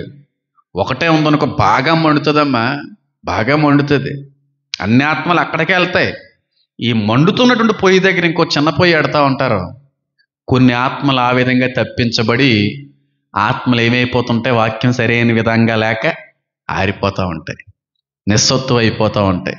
వాటి యొక్క మహిమ, తేజస్సుని, వేడిమిని చల్లారిపోయి చివరికి అటు వెచ్చగానైనను చల్లగానేను లేనటువంటి రీతిలో మారిపోతాయి. దేవుడు వారిని ఏం చేస్తాడో ఉమ్మేసేస్తాడు. నిజమైన దర్శనం ఉండాలి. నిజమైన అపోస్తులకి నిజమైన దైవ దర్శనం ఉంటుంది. వాళ్ళతో మాట్లాడతాడు, వాడికి దేవుడు చూపిస్తాడు. నువ్వు వెళ్ళి ఆ ప్రాంతానికి వెళ్ళి అక్కడ సేవ మొదలెట్టు, ఇదిగో ఉద్యోగం చేస్తున్న, ఉద్యోగం రిజైన్ చేసి నా సేవలోకి వచ్చే, కుటుంబాన్ని వదిలిపెట్టే, ఆస్తులను వదిలిపెట్టే, నీకు ఒక ప్రాంతాన్ని చూపిస్తాను జైపాలు, నువ్వు అక్కడికి వెళ్ళిపోనైనా. అది నిజమైన అపోస్తులత్వం. అది ఆ పరిచయలు మండుతాయి. పెద్ద పెద్ద సేవకులు, ఒక ఏసన్న గారైనా, ఒక జైపాల్ గారైనా, ఒక పారాసామ్యులు గారైనా, ఆర్ఆర్కే మూర్తి గారన్నా, ఇవన్నీ కూడా నిజమైన పొయ్యిలు. ఈ పొయ్యిలు పెట్టిన తర్వాతే దొంగ పొయ్యిలు వచ్చినాయి. గమనించుకోండి కావాలితే మీరు. ఎందుకు మనకు అర్థమవుతుంది కానీ వాళ్ళకి అర్థమవుతుంది. తాతయ్య గారు సేవ జరిగిస్తున్నారు, టీచర్గా ఉద్యోగం చేస్తున్నారండి సామలకోటలో. ఆయన ఒక హెడ్ మాస్టర్గా పనిచేస్తున్నారు. అమ్మమ్మ గారేమో ప్రైమరీ స్కూల్ టీచర్గా వర్క్ చేస్తున్నారు. బాగానే వెళ్ళిపోతూ ఉంది. జాబ్లో జాయిన్ అవి ఇంచుమించుగా ఒక 10 సంవత్సరాలు అయ్యి ఉండొచ్చేమో తాతయ్య గారికి. ఇంకా చాలా లైఫ్ ఉంది, మంచి శాలరీ వస్తూ ఉంది. రేపో మాపో ఇంకా ఆ ఉద్యోగంలో అదే నాణ్యత, అదే నమ్మకంగా కొనసాగితే రిటైర్డ్ అయ్యే సమయానికి పెన్షను, రిటైర్మెంట్కి సంబంధించిన డబ్బు ఆ రోజుల్లో మరి ఎక్కువ ఉండే. జాబ్లో జాయిన్ అయ్యి కొన్ని రోజులు కూడా అవ్వలేదు, పెళ్లి చేసేసుకున్నాడు. జాబ్ వచ్చిన తర్వాత ఇష్టం లేదనుకోండి, తాతయ్య గారికి పెళ్ళి అనే ప్రస్తావనే ఇష్టం లేదంటే, ఆయనకి పెళ్లి చేసుకోవడమే ఇష్టం లేదు ఆయనకి. అలాంటి వ్యక్తిని తల్లి పెళ్లి చేసుకోకపోతే ఎలాగని చెప్పి బలవంతం చేసేసి, నాకు నీరసం వచ్చింది చచ్చిపోయేలా ఉన్నాను ఏదో బ్లాక్మెయిల్ చేసేసి పెళ్లి చేసేసింది. అమ్మమ్మ గారికి ఇష్టం లేదు, ఆయనకి ఇష్టం, ఇద్దరికి పెళ్ళి అంటే ఇష్టం లేని వాళ్ళకి పెళ్లి చేశారు పెద్దలో. అందుకే ఎలా ఉన్నారు మీకు తెలియదు ఏం కాదు, చాలా ఇబ్బంది పడ్డారు. ఆవిడ బాగా టీచర్ జాబ్ చేసి మంచి లైఫ్లో సెటిల్ అవ్వాలని అమ్మమ్మ ఆలోచన, పెళ్లి చేసేసారు. ఇద్దరు టీచర్లే. పోలే టీచర్ గారిని పెళ్లి చేసుకున్నాం అనే సంతోషం కొన్ని రోజుల్లో ఉన్నట్టుంది అమ్మమ్మ గారి జీవితంలో. దేవుడు పిలుపు అందుకున్నాడు తాత. టీచర్గా ఉద్యోగం చేస్తున్న సమయంలో దేవుడు దర్శించారు తాతయ్య గారితో. సమూయేలా, నా సేవ కొరకు నేను ప్రతిష్ఠించుకున్నాను, రాగలవా? ఆలోచించారు కొంతసేపు. మా అమ్మగారికి ఏం చెప్పాలి, మా భార్య గారికి ఏం చెప్పాలి, ఇప్పుడే కదా ఉద్యోగం అనేటువంటిది వచ్చింది, ఉద్యోగాన్ని వదిలిపెట్టి సేవలోకి వెళ్ళడం అనేటువంటిది అది జరిగేటువంటి విషయమేనని చెప్పి ఆలోచించి కుటుంబాన్ని చెప్పుకుంటూ ఒప్పుకోలేదు. యాజమాన్యాన్ని చెప్తే ఒప్పుకోలేదు. స్కూల్కి సంబంధించిన డిపార్ట్మెంట్ చెప్తే మతం ఉందా లేదా, పిచ్చోళ్ళ మాట్లాడుతున్నాడురా, ఏంటి గవర్నమెంట్ జాబ్ వదిలేసి ఏంటి సేవను బయలుదేరతావా, గ్యారంటీ లేని సేవ, ఉద్యోగం కాదంటుకుంటావేటి, గవర్నమెంట్ ఉద్యోగం కోసం ఎంతమంది పోకలాడుతున్నారు అని అంటే, భార్య మాట సైతం కాదని, కుటుంబ సభ్యుల మాట సైతం కాదని, ఆయన యొక్క శ్రేయాభిలాషుల యొక్క మాటలు సైతం కాదని, ఉద్యోగం చేస్తూ సేవ చేస్తే బాగానే ఉంటుంది, కానీ ఎక్కడ సేవకు ఉద్యోగం అనేటువంటిది అడ్డు అనిపిస్తుందో అని ఉద్యోగానికి పెర్మనెంట్గా రిజైన్ చేసి, ఎక్కడైతే దేవుడి యొక్క స్వరం విని ఏ చోటైతే పరిచయం మొదలు పెట్టమన్నాడో ఆ చోటుకు వచ్చి ఇక్కడ పరిచయం పెట్టారు. అప్పుడు చర్చలు లేవు ఇక్కడ. తొలి సువార్థికుడి ప్రాంతానికి ఆయన వచ్చిన తర్వాత కొన్ని ఎక్స్ట్రా పొయ్యిలు వచ్చినాయి. దేనికోసం మీకు అర్థం అవ్వాలి.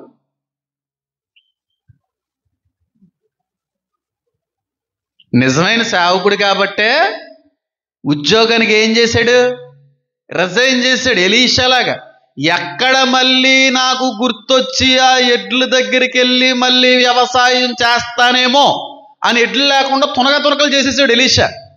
ఎక్కడ మళ్ళీ సేవలో డబ్బులు రావట్లేదు, సేవ మూలంగా కుటుంబాన్ని పోషించుకోవట్లేదు, అనవసరంగా సేవలోకి వచ్చానని అనిపిస్తే ఎక్కడ మళ్ళీ ఉద్యోగానికి వెళ్ళిపోతానేమో అని తాతయ్య గారు హెడ్ మాస్టర్ జాబ్కి పెర్మనెంట్ రిజైన్ చేశారు.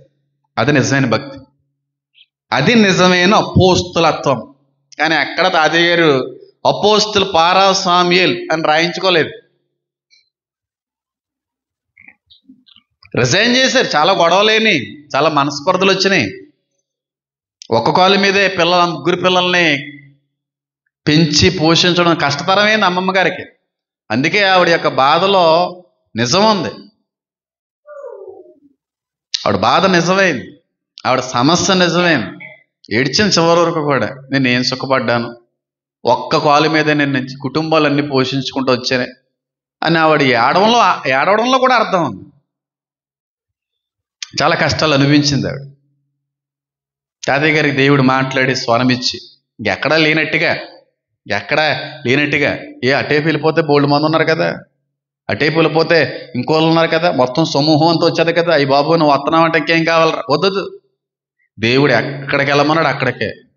భయంకరమైన విగ్రహారాధనలో కూరుకుపోయిన, దీర్ఘకాలము నుంచి కూడా అన్యాచారాల్లో కొనసాగుతున్న, హైందవ రక్తంలో ఇంకనో కూడా ముందుకు వెళుతున్నటువంటి ప్రాంతంలోకి పిలుపు అందుకొని ఇక్కడికి వచ్చి సేవ మొదలెట్టాడు. ఫస్ట్ సేవకుడు, ఫస్ట్ సువార్థికుడు, ఫస్ట్ అపోస్తులుడు అంటాను. మంచి వాక్యం అందిస్తున్నారు. ఏర్పాట్లు ఉన్న ప్రతి ఆత్మ కూడా ఆయన వాక్యానికి ఆకర్షించబడుతుంది. అప్పుడు సాతానుగాడు అమ్మో అన్ని ఆత్మలు వీడి దగ్గరికి వెళ్తే అన్ని ఆత్మల్లో మండించేస్తాడో, అన్ని ఆత్మలు పరిపక్వం అయిపోతాయి అని చెప్పి నిజమైన మంట దగ్గర ఏ పొయ్యిలు వచ్చినాయి? ఆ పొయ్యిలు వచ్చినాయి. కాబట్టి మీకు అర్థం అవ్వాలి, ఏ పొయ్యిలో ఉన్నటువంటి కట్టెలు మండుతున్నాయో, ఏ పొయ్యిలో ఉన్నటువంటి కట్టెలు చల్లారే పరిస్థితికి వచ్చినాయో చూసి ఆలోచిస్తే ఏది దైవానుసారమైనటువంటి పరిచర్యో, ఏది దేవుని యొక్క పిలుపు మూలంగా ఏర్పరచబడినటువంటి సంఘమో, పిలుపు లేని సంఘమో మీకు అర్థమవుతుంది. మీ బుర్రలో కొన్ని ఆలోచనలు వచ్చేసి ఉండాలి ఈ పాటికి. సంతోషం. తొలి సేవకుడు నిష్ఠ హైందవ్యంలో ఉన్నటువంటి ఇన్ని ఆత్మలు రక్షించుకున్నాడో ఆయన పరిచర్యలు. ఉద్యోగాన్ని రిజైన్ చేసి, అది అపోస్తలత్వం అంటే. పారసామ్యులు నువ్వు ఉద్యోగం మానేయాలి, నా పనిలో నువ్వు వచ్చేయాలి, పలానా ప్రాంతం చూపిస్తాను వెళ్ళిపోవాలంతే. మారుమాట మాట్లాడకుండా వెళ్ళిపోయాడు ఆయన అపోస్తులుడు. కొందరిని అపోస్తుల్నిగా దేవుడు ఏర్పరచుకుంటాడంటే ఆయనకి వర్తిస్తుంది. కానీ ఎప్పుడు నా జీవితంలో అపోస్తుల్ పారాసామ్యులు అనే మాట ఎక్కడే వినలేదు, నేను రాయించుకోలేదు ఎక్కడైనా. నిజమైన అపోస్తులుడు ఆయన. నిజమైన దర్శనం మూలంగా దేవుడు ఆర్డర్ జారీ చేస్తే ఆ ఆర్డర్కి శిరస్సు వంచి పనిలో నిమగ్నమైన ఏకైక సేవకుడు. కొంతమంది ఉంటారు దేవుడు దర్శనాన్ని బట్టి ప్రాంతాలు పోతూ ఉంటారు, దర్శనాన్ని బట్టి ఊరికని ఊరు వెళ్ళిపోతూ ఉంటారు, ఏజెన్సీల్లోకి వెళ్ళి సేవ మొదలు పెడతా ఉంటారు. జైపాల్ గారు కాదా నిజమైన అపోస్తులుడు ఆయన. కానీ ఆయన కూడా ఎప్పుడు అపోస్తులు జైపాల్ అని పెట్టుకోలేదు. మంచి సేవకుడైన ఆయన నాకు చాలా స్ఫూర్తిదాయకమైనటువంటి ఆదర్శకరమైనటువంటి సేవకుల్లో ఒక సేవకుడైన. ఆయన కూడా మంచి ఏంటంటే ఉద్యోగస్తులు కదండి, గవర్నమెంట్ ఉద్యోగస్తులు కదండి ఆయన, కాకినాడ. ఆయనకి పిలుపు వచ్చింది, ఆ కుటుంబంలో ఆయన్నే దేవుడు ఏర్పరచుకున్నాడు. అన్నీ మానేశాడు, ఉద్యోగం మానేశాడు. కుటుంబానికి వ్యతిరేకంగా దేవుడు ఎక్కడికైతే వెళ్ళమన్నాడు అక్కడికి వెళ్ళి సేవ మొదలు పెట్టారు. ఏజెన్సీలో వర్క్ చేశాడు ఆయన. అది నిజమైన అపోస్తలత్వం. అంతేగాని ఆల్రెడీ సంఘాలుండి, ఆల్రెడీ చర్చిలుండి, ఆల్రెడీ పరిచయ జగతులోకి వెళ్ళి దేవుడు దర్శనం ఇచ్చాడంటే ఇక్కడ సేవ చేయమన్నాడు అంటాడు పెద్ద దొంగెదవ అని అర్థం. ఇక్కడ ఫ్లాట్లోనే అపార్ట్మెంట్లు ఏ ఉన్నాయి, ఎన్ని ఉంటాయో తెలదు. ఇంచుమించుగా 20-30 చర్చలు ఉన్నాయంటే అక్కడ.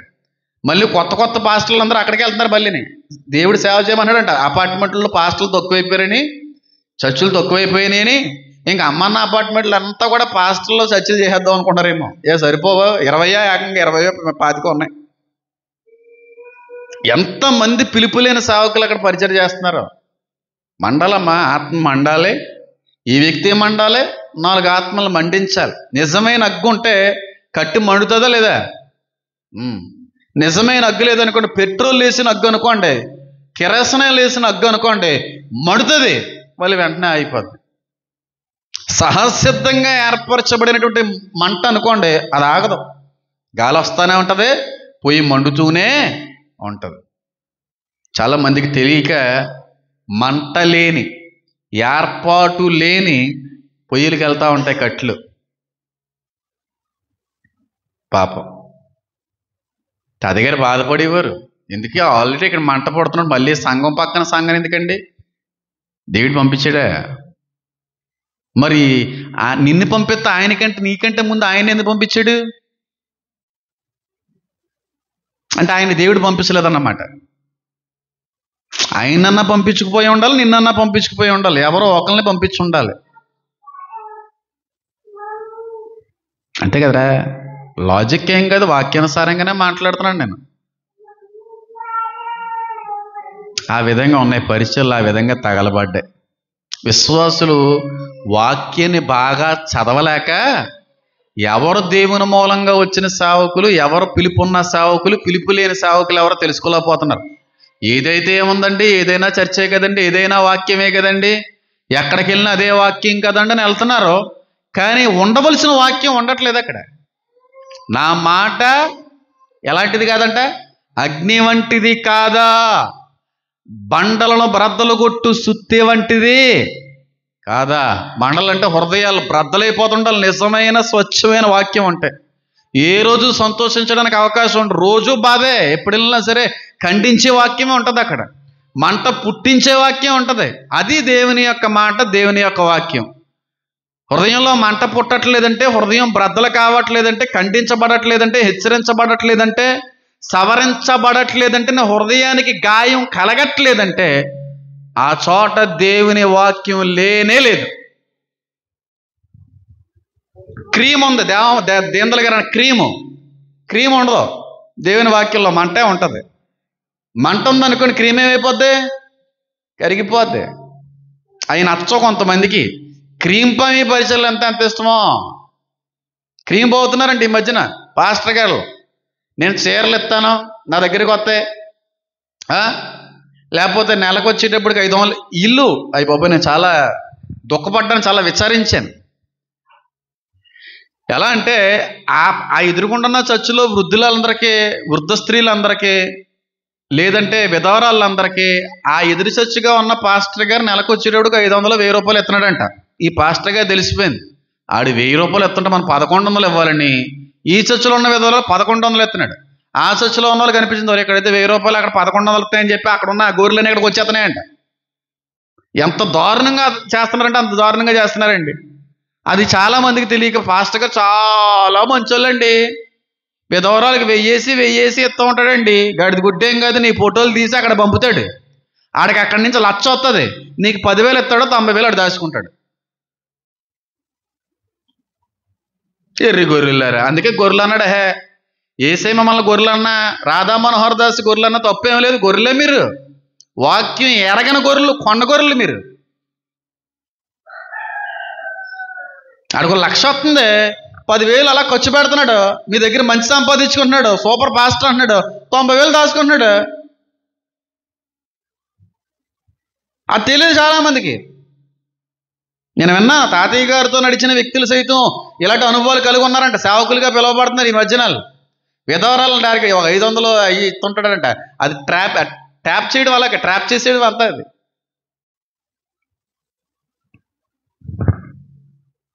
అందుకే ప్రకటన గ్రంథంలో మాట ఉంటుంది, వాళ్ళు అపోస్తులను చెప్పుకొనుచు అపోస్తులు కాక.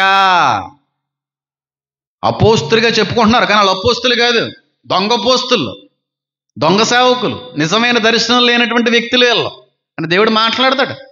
వాళ్ళందరినీ నేను ఖండిస్తాను అంటాడు దేవుడు. పిలుపు లేని వాళ్ళు ఉన్నారు, పిలుపు లేని వాళ్ళు ఉన్నవారు ఉన్నారు, లేని వాళ్ళు కూడా ఉన్నారు.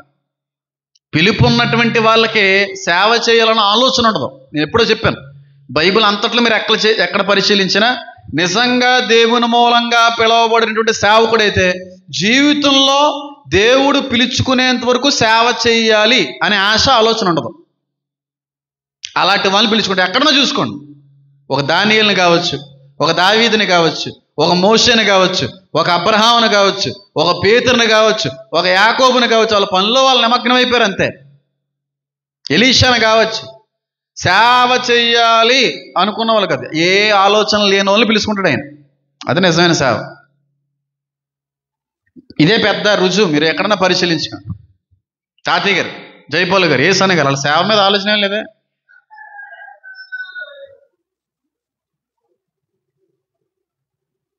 మాకు సేవ చేయాలని ఉందండి, చర్చి కట్టాలని ఉందండి, వాక్యం ఇవ్వాలని చెప్పాలని ఉందండి, దేవుడి దర్శనం ఉందండి. అసలు నీకు ఏమీ ఉండదు, వాళ్ళని పిలుచుకుంటాడు. నేను సైతం నాకు అసలు ఆలోచనే లేదు, పిలుచుకున్నాడు.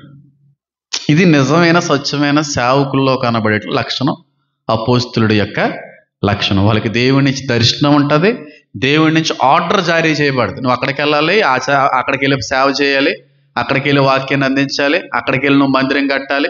ఈ విధమైన ఆర్డర్ దేవుని నుంచి నిజమైన అపోస్తులు పొందుకుంటా ఉంటారు. భౌతికంగా చూసిన వాళ్ళు, విన్నవాళ్ళు, నడిచిన వాళ్ళు ఉన్నారు. ఆత్మీయంగా చూసి విని నడిచే వ్యక్తులు కూడా ఉన్నారు. వీళ్ళు అపోస్తులు. రెండవదిగా అపోస్తుల్లో ఒక అపోస్తుల గురించి మాట్లాడి ముగించుకునే ప్రయత్నం చేస్తాం. రెండవదిగా చాలా బాగుంటుంది. సమయం అయితే మాత్రం అనుకూలంగా లేనప్పటికీ 10 నిమిషాల్లో చెప్పి ముగించే ప్రయత్నం అయితే చేస్తారు. అపోస్తులకి అపోస్తులుడు అని పేరు పెట్టచ్చు ఆయన. కానీ ఆయన చాలా విమర్శలు ఎదుర్కొన్నారు, చాలా నిందలు అనుభవించారు. వాస్తవానికి ఆయన అసలు అపోస్తులుడే కాదు, నువ్వెవడరా మాకు చెప్పడానికి అనేటువంటి మాటలు కూడా ఎదుర్కొన్నాడు. ఆయన పేరే అపోస్తులుడైన చెప్పాలి. పౌలు. ఆయన అపోస్తులత్వం గురించి, అపోస్తుడైనటువంటి మాటను గురించి ఒక మాట అంటాడు. అది పరిశీలించి ముగించుకునే ప్రయత్నం చేద్దాం. చూడండి, మొదటి కొరింథీయులకు రాసినటువంటి పత్రిక, మొదటి కొరింథీయులకు రాసిన పత్రిక. ఫస్ట్ ఏమో అపోస్తులుడైనటువంటి యోహాను గురించి మాట్లాడాం. చూచిన వాటిని, వినిన వాటిని మేము మీతో చెప్పుచున్నాం. ఆయన అపోస్తులుడు. నిజంగా కొంతమంది దేవుడి దర్శనాన్ని చూస్తారో, స్వరాన్ని వింటారో, చెప్పినట్టుగా విన్నట్టుగా కనబడినట్టుగా చేస్తారు. దేవుడు ఆర్డర్ని వాళ్ళు గౌరవిస్తారు. రెండవదిగా మొదటి కొరింథీయులకు రాసిన పత్రిక 9వ అధ్యాయం కానీ మనం పరిశీలిస్తే అక్కడ అపోస్తులుడైనటువంటి పౌలు గారు ఒక మాట, అమ్మా ఫోన్ సైలెంట్ పెట్టండి, డిస్టర్బెన్స్గా ఉంది, చాలా ఇబ్బందిగా ఉంది దయించి. మొదటి కొరింథీయులకు రాసినటువంటి పత్రిక 9వ అధ్యాయానికన్నీ మనం చదివితే అక్కడ ఒక చక్కటి మాట కనబడుతుంది. చూడండి, నేను స్వాతంత్రుడను కానా, నేను అపోస్తులుడను కానా, మన ప్రభు అయిన యేసుని నేను చూడలేదా, ప్రభువునందు నా పనికి ఫలం మీరు కారా, ఇతరులకు నేను అపోస్తులుడను కాకపోయినను మీ మట్టుకైనను అపోస్తులనై ఉన్నాను, ప్రభువునందు నా అపోస్తులత్వమునకు ముద్రగా ఉన్నవారు మీరే కారా, నన్ను విమర్శించు వారికి నేను చెప్పు సమాధానం ఇదే, తినుటకును త్రాగుటకును మాకు అధికారం లేదా, తక్కిన అపోస్తుల వలెను ప్రభు యొక్క సహోదరుల వలెను కేఫా వలెను విశ్వాసురాలైన భార్యను వెంటబెట్టుకుని తిరుగుట మాకు అధికారము లేదా, మరియు పని చేయకుండుటకు నేనును బర్నబ్బాయి మాత్రం అధికారం లేని వారము, ఎవడైనా తన సొంత ఖర్చు పెట్టుకుని దండులో కలువు చేయన, ద్రాక్ష తోట వేసి దాని ఫలము తిననవాడెవడు, మందను కాచే మందపాలు త్రాగనివాడెవడు, ఈ మాట లోకాచారమును బట్టి చెప్పుచున్నానా, ధర్మశాస్త్రమును కూడా వీటిని చెప్పుచున్నది కదా, కళ్ళము త్రొక్కుచున్న ఎద్దు మూతికి చెక్కము పెట్టవద్దు అని మోషే ధర్మశాస్త్రంలో వ్రాయబడి ఉన్నది కదా. ఆ చోట అపోస్తులుడైనటువంటి పౌలు గారు కొరింథీ అనేటువంటి సంఘానికి ఉత్తరం రాస్తూ ఆయనకున్నటువంటి బాధని, ఆయనకి ఎదురైనటువంటి సమస్యని వ్యక్తపరుచుకునేటువంటి మాటలు అక్కడ కనబడుతున్నాయి. అంటే చూడమ్మా, అంటే మనం అర్థం చేసుకోవలసినటువంటి విషయం ఏంటంటే, అపోస్తులుడైనటువంటి పౌలు గారిని చాలామంది విమర్శించారు, చాలా విమర్శలు పాలయ్యాడు. అందుకే అంటున్నారు, నన్ను విమర్శించలేదా, నేను అపోస్తులు కాదని అంటున్నారు ఏం చెప్పి ఎవరు అన్నారు. పాప అన్నారు కాబట్టి ఆయన బాధపడుతున్నారు. ఎవరు అని ఉంటారు, ఇవెవడరా మా చెప్పడానికే, యేసుక్రీస్తు ప్రభువారి యొక్క వెంట తిరిగి ఆయన వెంబడించి ఆయన చూచి ఆయన మూలంగా ఏర్పరచబడినటువంటి వ్యక్తులు ఏమన్నా చెప్పారంటే తనకు అర్థం ఉంటుంది. నువ్వు ఎవడో నిన్న కాక మొన్న వచ్చిన సేవలోకి వచ్చినోడు, నువ్వు అసలు యేసుక్రీస్తు ప్రభువారి వెంట నడిచిన వాడివే కాదు, నువ్వు అసలు ఆయన మూలంగా పిలువబడిన వ్యక్తివే కాదు, అసలు క్రైస్తువులను హింసించినటువంటి ఏకైక వ్యక్తివి, నువ్వెలా సువార్త ప్రకటిస్తావరా, నువ్వెలాగ అపోస్తులుగా పిలువపించుకోవడానికి ఇష్టపడతారా దరిద్రుడా, వాళ్ళు అపోస్తులు అంటే తనకు అర్థం ఉంది, నువ్వు చూసావా, వెంబడించావా, విన్నావా అని ఎవరు అన్నారు. ఆయన అంటున్నాడు అప్పుడు, నేను ఎందుకు అపోస్తులు గాను, నేను యేసుని చూడలేదా,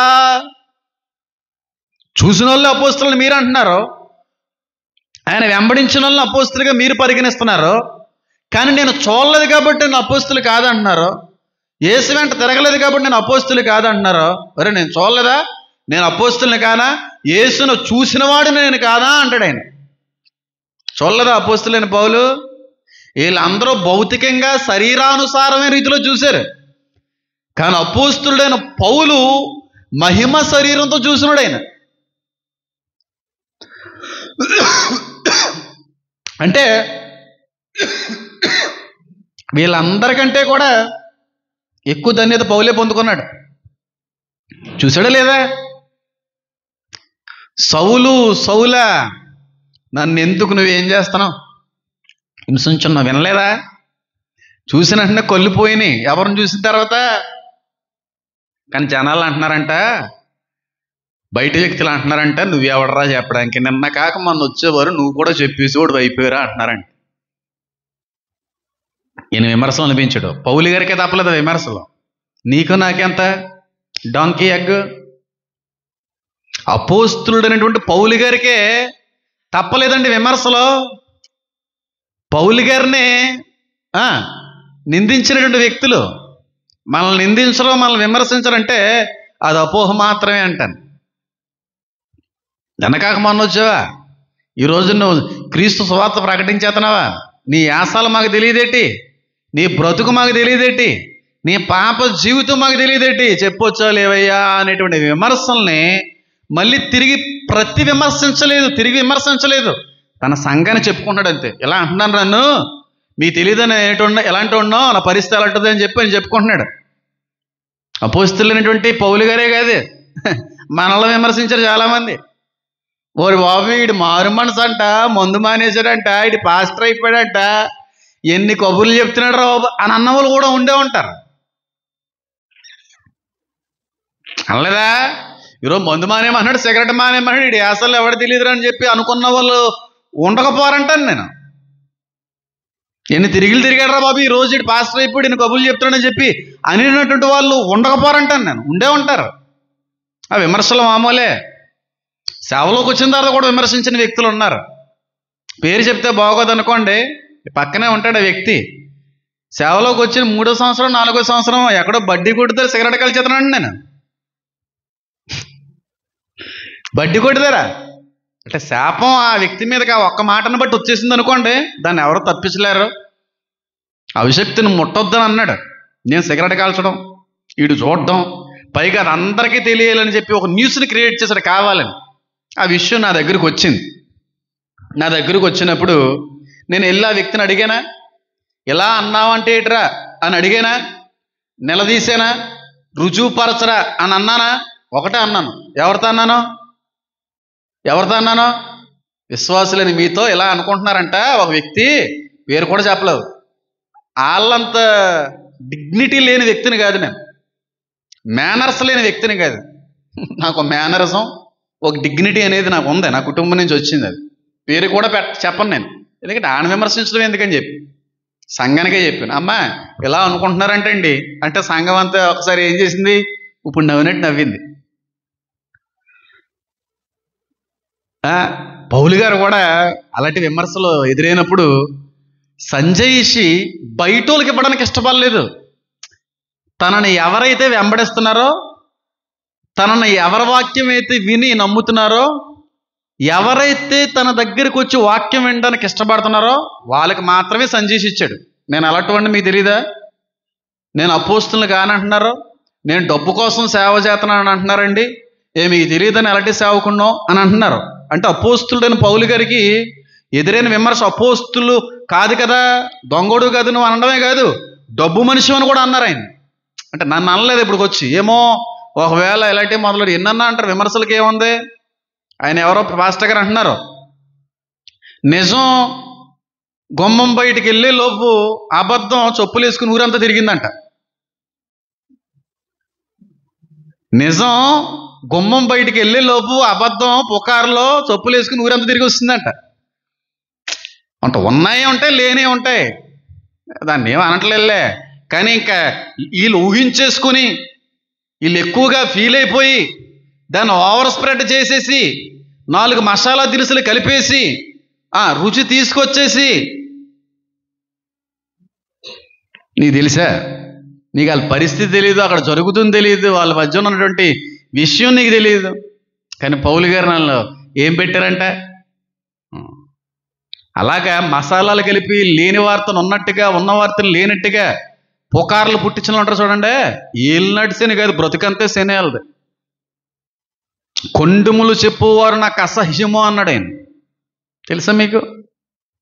కొంతమంది ఇక్కడ ప్రామిస్ చేసి, అది కావాలనే చెప్పిన మాట, అది అస్సలా లేదని చెప్పి ప్రామిస్ చేసి ఇంటికి వెళ్ళి చెప్పిన వాళ్ళు కూడా ఉన్నారు. శాపం అక్కడే మొదలైంది కొంతమందికి. మోసగాళ్ళు అన్నాడు దేవుడి వాళ్ళని. కుక్కలు అన్నారు. కుక్క అంటే ఏంటో తెలుసా? కక్కేసిందని తినేస్తుంది, ఇక్కడ తింటది, అక్కడ కక్కుతూ ఉంటుంది.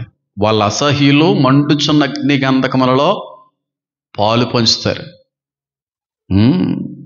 ఇక్కడ విషయాన్ని అక్కడ కక్కుతున్నావు అంటే నువ్వు నరకంలో ఉండకపోతే నా దేవుడు నిజమైన దేవుడే కదా. కుక్కలను, మాంత్రికులను, విగ్రహారధికులను, వ్యభిచారులను, అబద్ధికులందరూ కూడా ఎక్కడుంటారు? కుక్కలంటే నేను పెంచే కుక్కలా? తెలియక తిని కక్కే కుక్కలో. తినేది ఒకరి దగ్గరే, కక్కేది ఇంకొకరి దగ్గరే. వాక్య లోతులు తెలియక చాలామంది తప్పుగా తీసుకుంటారు వాక్యాన్ని. శాపగ్రస్తులు వాళ్ళు. పేర్లు చెప్పి వాళ్ళు నిందించాలనుకోవట్లేదులే. ఆ రోజు ఏదో ఒక మాట అన్న ప్రామిస్ లేసి ఇంటికి వెళ్ళి ఎంతమంది చక్కగా చెప్పుకుని ఆ పుకారు తీసుకుని ఎంత శాపం వచ్చిందో. అందుకెళ్ళు ఇది ఇలా మాట అనకూడదు. మనం పౌలు గారిని కూడా విమర్శించింది లోకం. ఏవని? డబ్బు పిచ్చోడా, దొంగ సేవకుడా, క్రీస్తు మూలంగా పిలుపు లేని వ్యక్తిగా నువ్వు వచ్చావే అని విమర్శిస్తున్నప్పుడు వాళ్ళ దగ్గరికి వెళ్ళి సంజయ్ ఇచ్చుకోలేదు. వాళ్ళ దగ్గరికి వెళ్ళి సమాధానం చెప్పుకోవడానికి ఇష్టపడలేదు అపోస్తులుడు. తనను నమ్మి ఎవరైతే తనను వెంబడిస్తున్నారో ఆ సంఘానికి ఉత్తరం రాస్తున్నాడో, నేనేంటో మీకు తెలియదా? నా పరిచయం ఏంటో నీకు తెలియదా? నా దర్శనం ఏంటో నీకు తెలియదా? నా నమ్మకత్వమో నా నాణ్యత మీకు తెలియదా? కానీ జనాలు ఏమంటున్నారు తెలుసా? డబ్బు మనిషి అని అంటున్నారండి నన్ను అని బాధపడుతున్నాడు అపోస్తులైన పౌలు. విమర్శలు ఎక్కువైపోయినాయి. ఒక మాట చెప్తున్నాను, జాగ్రత్తగా గమనించండి. క్రీస్తులో ఎదుగుతున్నప్పుడు, లోకంలో పేర్లు వస్తున్నప్పుడు, ప్రఖ్యాత సంపాదించుకుంటున్నప్పుడు విమర్శలు ఎక్కువ అవుతాయి. ఒకడు ఎదుగుతున్నప్పుడు విమర్శలు ఆటోమేటిక్గా వస్తాయి. ఎదగకుండా అలాగే ఉండడం కానీ ఎవడో పట్టించుకోడు. ఎదుగుతున్నప్పుడు అధికమైన విమర్శలు వస్తాయి. మళ్ళీ చెప్తున్నాను చూడండి. నిజం గడప దాటి లోపు పుకారు చెప్పులు వేసుకుని ఊరు తిరిగేసి వచ్చింది. ఆ చెప్పులు మీరు కాకుండా ఉంటే మంచిది. తెలిసినా తెలియకపోయినా లేని వార్తను పుట్టించడం మంచిది. కానీ శాపాలు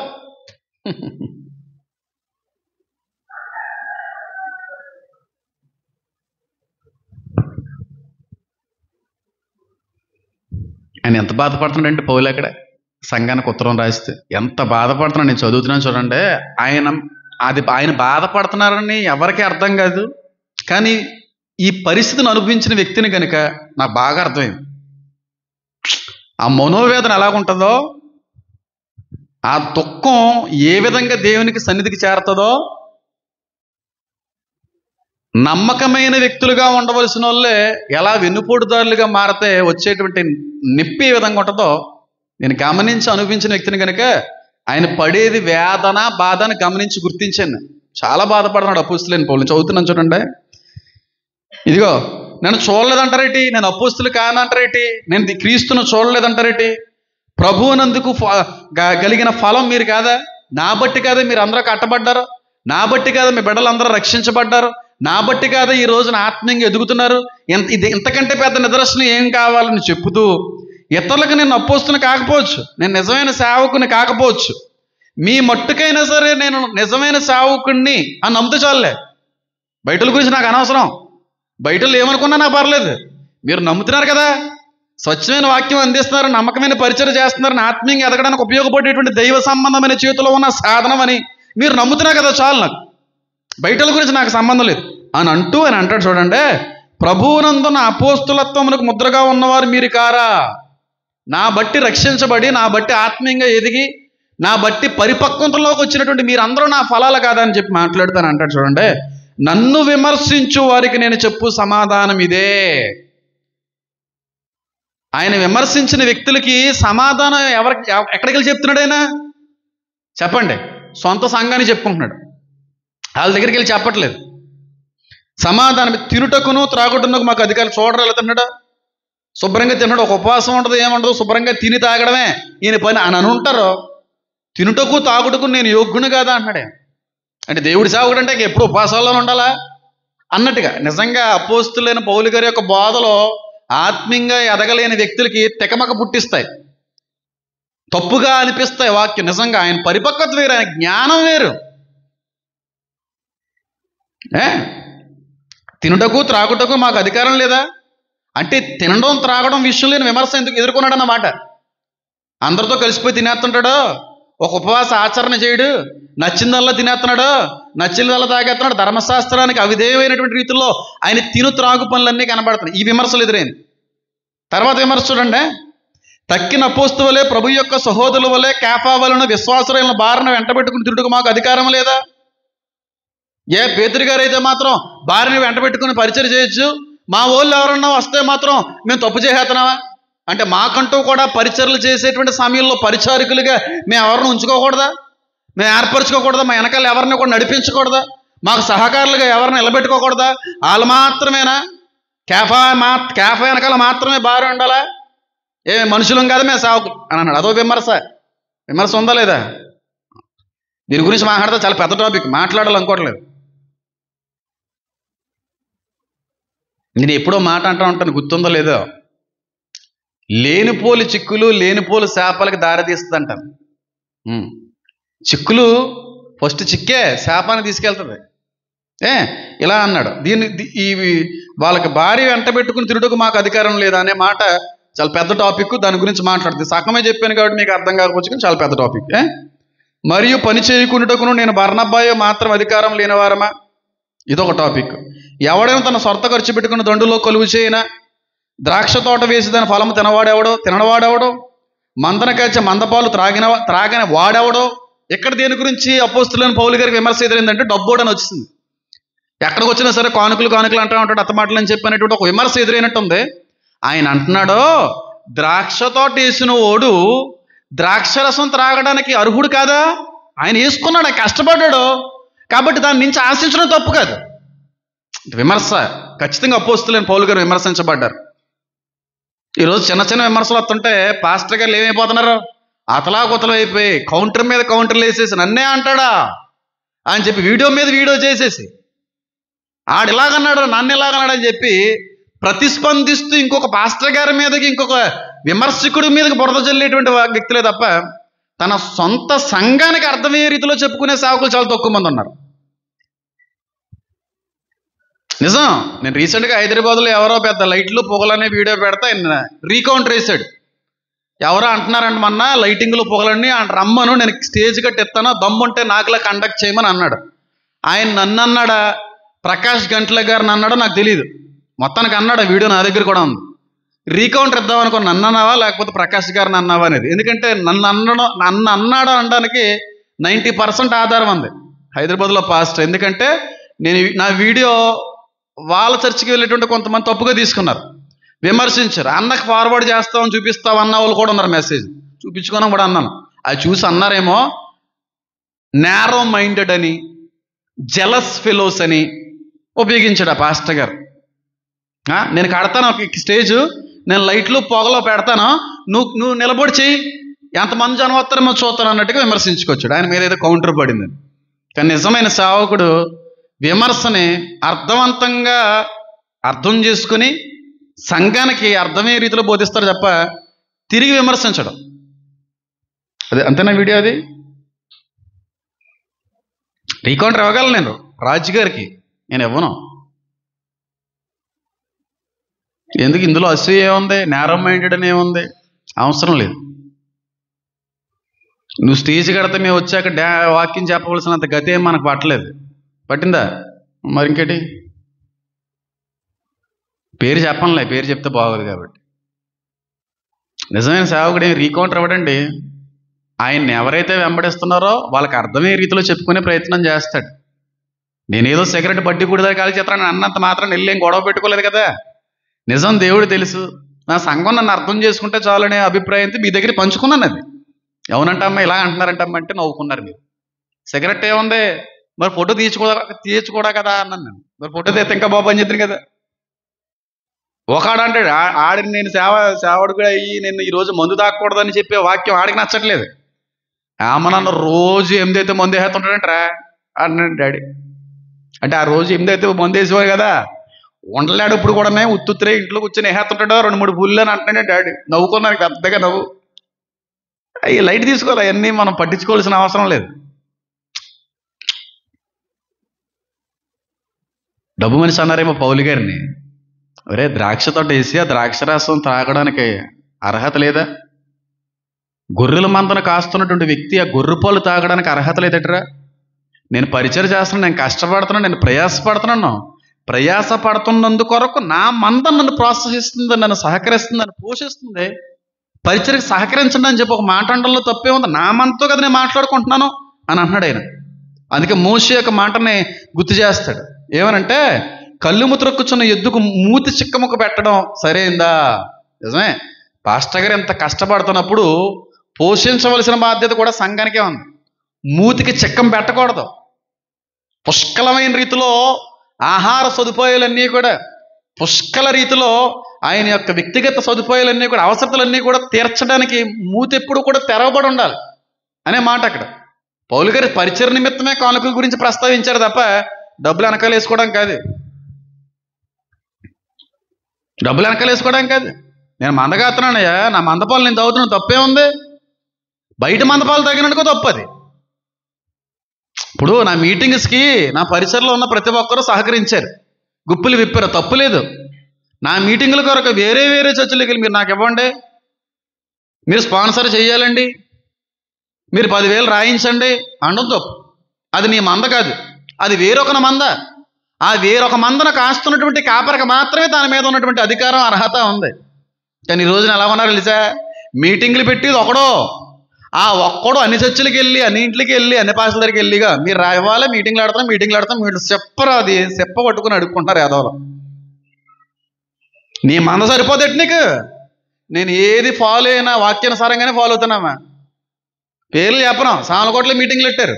మీటింగ్లు పెట్టేటువంటి వ్యక్తులు ఆ వ్యక్తులు కలిసి, ఆ మంద కలిసి చెయ్యాలి. ఊర్లో వాళ్ళందరింటికి వెళ్ళి ఆ మందరి దగ్గర నుంచి వచ్చే సహాయ నిధులు కూడా కావాలంటే మీకు ఇచ్చేది మీకు సరిపోవట్లేదా? అది ఎంత ఫాల్స్ అండి.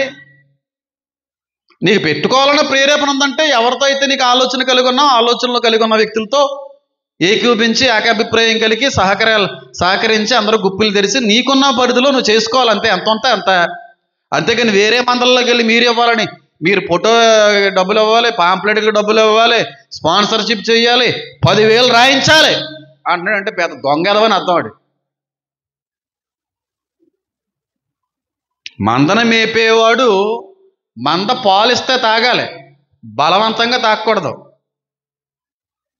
ఆ నిజమైన కాపరిగా దొంగ కాపరాడు.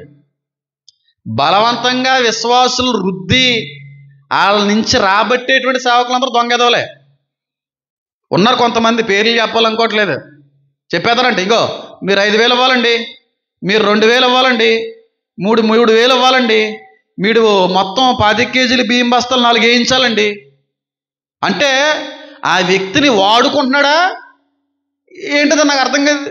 రుద్దుతున్నాడు. ఇచ్చేయాలంట, ఈయన అడిగితే ఇచ్చేయాలంట. ఆయనకి వాళ్ళకి ఇవ్వగలిగే స్తోమత ఉంటే ఇస్తారు.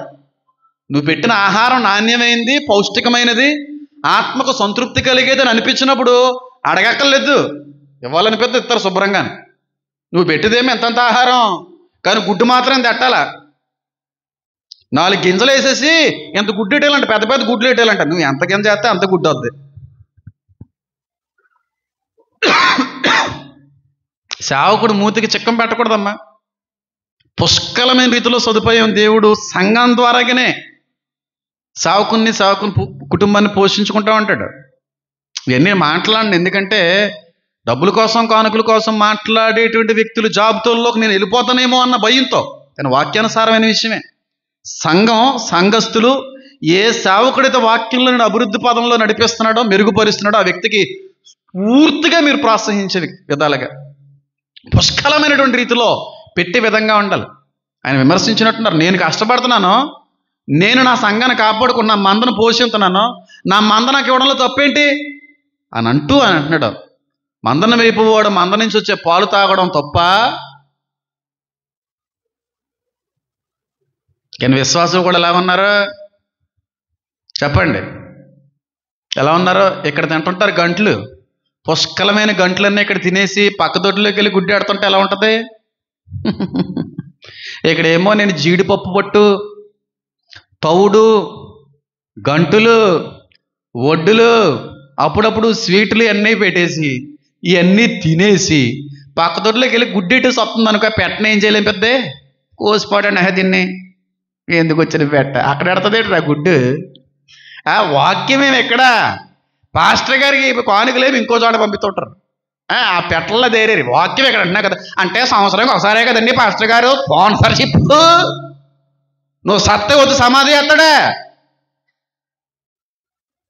నువ్వు చెప్పకపోవచ్చు, ఆయనకి అన్నీ తెలుసు. ఇప్పుడు గంటలేస్తున్న చోట గుడ్డు పెడితే అందం ఉంటుందిరా. గంటలన్నీ ఇక్కడ బాగా దొబ్బు తినేసి ఆ పక్కోడి దగ్గరికి వెళ్ళి గుడ్డు తినరా అని ఎట్టామని కాడికి ఎలా ఉంటుంది? అలా ఉన్నారు విశ్వాసురా. నీ మంద కాపరు నువ్వు పోషించు, నీ కాపరికి పుష్కలమైన ఆహారాన్ని నువ్వు సిద్ధపరచు, పుష్కలమైనటువంటి పాలును సమకూర్చు, నువ్వు పోషించు. ఎందుకంటే ఆత్మీయంగా నిన్ను పోషిస్తున్నాడు ఆ సేవకుడు. అంతేగాని ఆయన ముందుకు చెక్కం పెట్టి చాలు చాలు చాలు ఇంక తిన్నా చాలు ఆ వేరే వాళ్ళకి ఎడదాం సగం సగం అస్సలు. అందుకే ఏ సంఘానికి సంబంధించిన వ్యక్తులు నా దగ్గరికి వచ్చి కానుకిస్తున్నా ఒకటే మాట, నీ సేవకులకి మాట, మీరు ఎక్కడైతే వాక్యంలో బలపడుతున్నారో, ఎక్కడైతే వాక్యమైనటువంటి ఆహారాన్ని భుజిస్తున్నారో ఆ సేవకుడికే ఇవ్వాలి, నాకు ఇవ్వకూడదు. నా సంఘం నాకు ఉంది. ఈ మాట చెప్పేటువంటి సేవకులు చూపించండి ఈ రోజుల్లో. Google pay, phone pay number తీసేసిన సేవకులు చూపించండి యూట్యూబ్లో.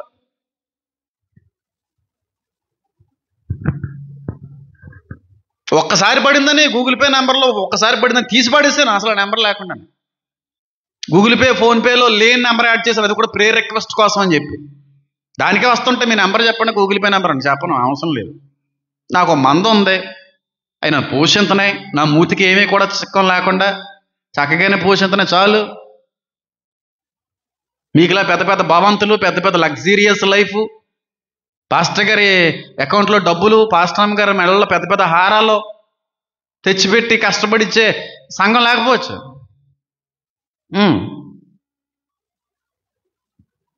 బాధపడుతున్నాడు పౌలు, ఇంత కష్టపడుతున్నాడు, ఆ కష్టపడ్డవాడికి తినడం తప్ప, ప్రయాసపడుతున్నాను ఆశించడం తప్ప,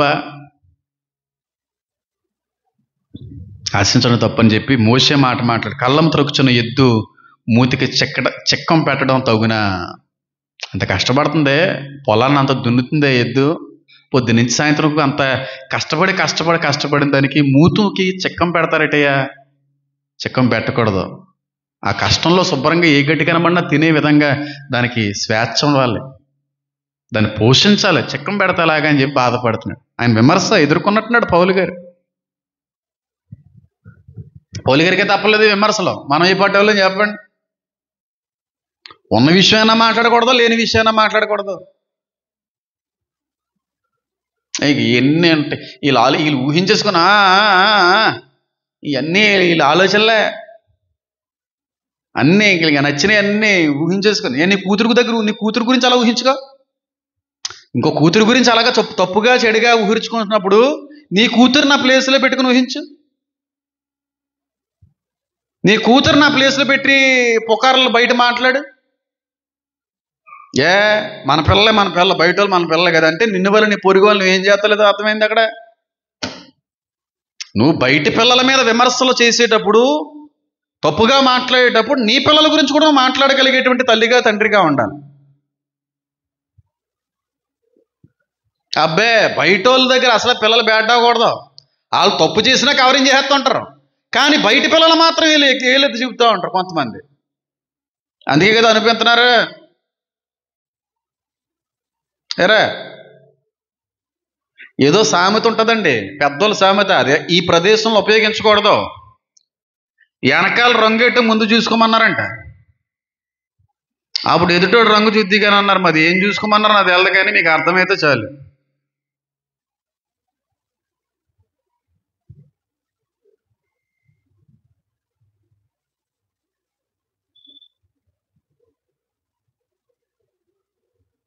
ఎంతమందికి అర్థమైంది? అర్థమైనా ఫీజులన్నీ బద్దలైపోయినాయి కదండి. భయంకరమైన శాపం అది. పౌలు గారు ఏం చేయబడ్డారు? విమర్శించబడ్డారు. ఆ విమర్శని తిరిగి మళ్ళీ విమర్శల్లోకి వెళ్ళలేదు, సంఘానికి అర్థమయ్యే రీతిలో చెప్పుకున్నాడు.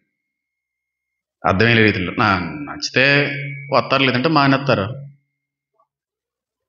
నేనేటో తెలిసిన వాళ్ళు ఉంటారో తెలియని వాళ్ళు పోతారు, ఇందులో ఏముంది గాడిద గుడ్డి అని వదిలేసాడు అంతే అపోస్తులైన పౌలు. నాకు ఒక విషయం గుర్తొచ్చిందండి.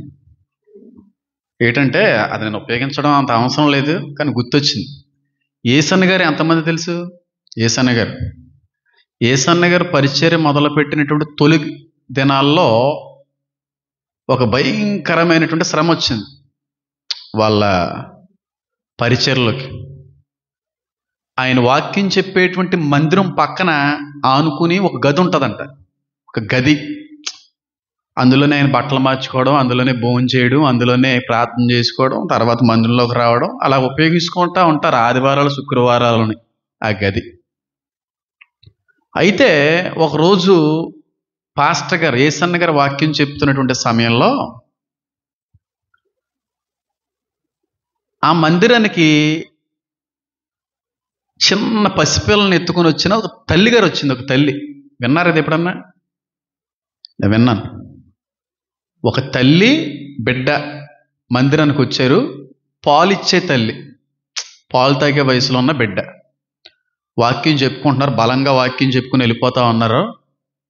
వెళ్ళిపోతున్న సమయంలో ఇంకా ఆవిడికి పిల్లాడు ఎన్న గోల పెట్టాడో, ఆకలిని ఏడిసాడో, ఈ తల్లి ఆ శిశువుని తీసుకుని బయటికి, ఇప్పుడు మందిరంలో అందరి ముందు పాలు ఇవ్వడం అంటే కష్టం కదా, కొంచెం అభ్యంతరకరంగా ఉంటుంది, కొంచెం మనకు కూడా సిగ్గుగా అనిపిస్తుంది. కనుక బయటికి వెళ్ళిపోయి పాలు ఎక్కడిద్దాం అంటే భయంకరమైన ఎండ ఉందంట.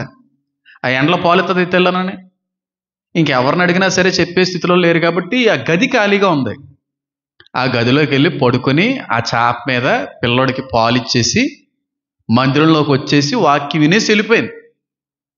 వాక్యం అంతా అయిపోయిన తర్వాత కొంతమంది మందిరానికి వచ్చేటువంటి వాళ్ళలో పాస్టర్ గారు అంటే నచ్చే వాళ్ళు ఉంటారో, గిట్టే వాళ్ళు ఉంటారో, గిట్టని వ్యక్తులు కూడా ఉంటారు. ప్రతి మందిరంలో ఉంటారు.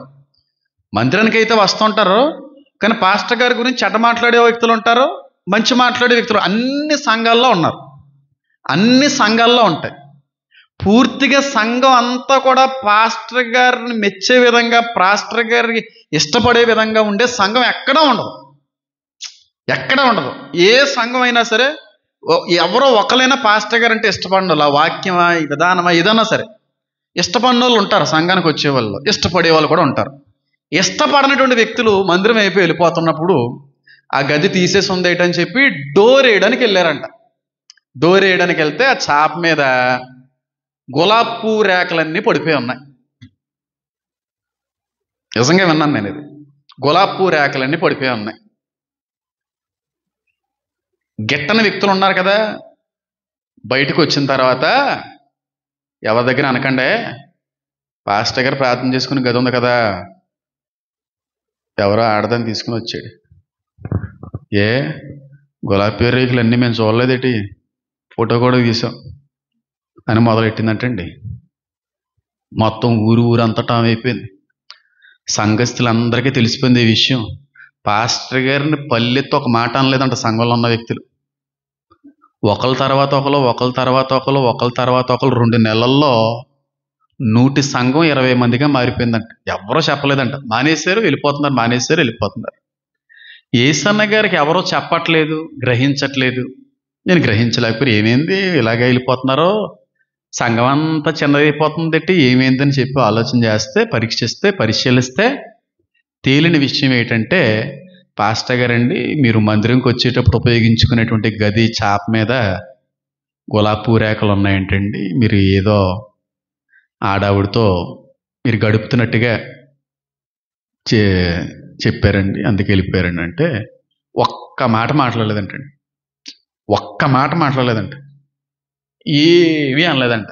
అవునా పోన్లేండి మామూలుగా సేవ చేసుకుంటూ వెళ్ళిపోయారు.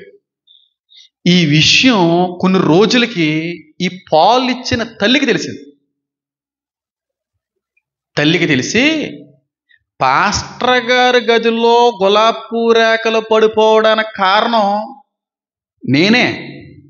ఆ రోజు ఎండగా ఉంటే పాలు ఇవ్వడానికి ప్రదేశం లేక వెళ్ళి ఇచ్చాను.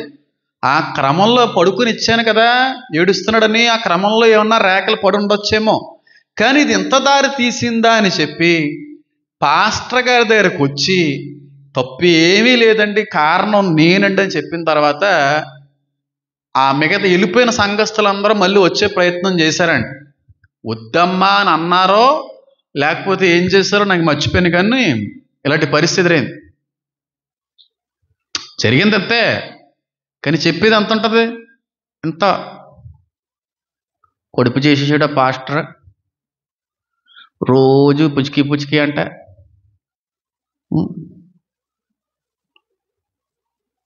సిగ్గుండక్కర్లేదురా బాబు మీ బోధకులకి అని కూడా అనలేదు ఏసన్ గారు, ఏమనలేదండి. అప్పుడు నుంచి సంఘం ఎదిగిందంటండి, వేలాది మందికి వచ్చేసారండి సంఘం. ఇక సంఘం మందిరాలు కట్టడమే తప్ప ఆగడం లేదు. ఎందుకనుకున్నారు? విమర్శని ప్రేమగా వదిలేటేశాడు, ఏమనలేదు.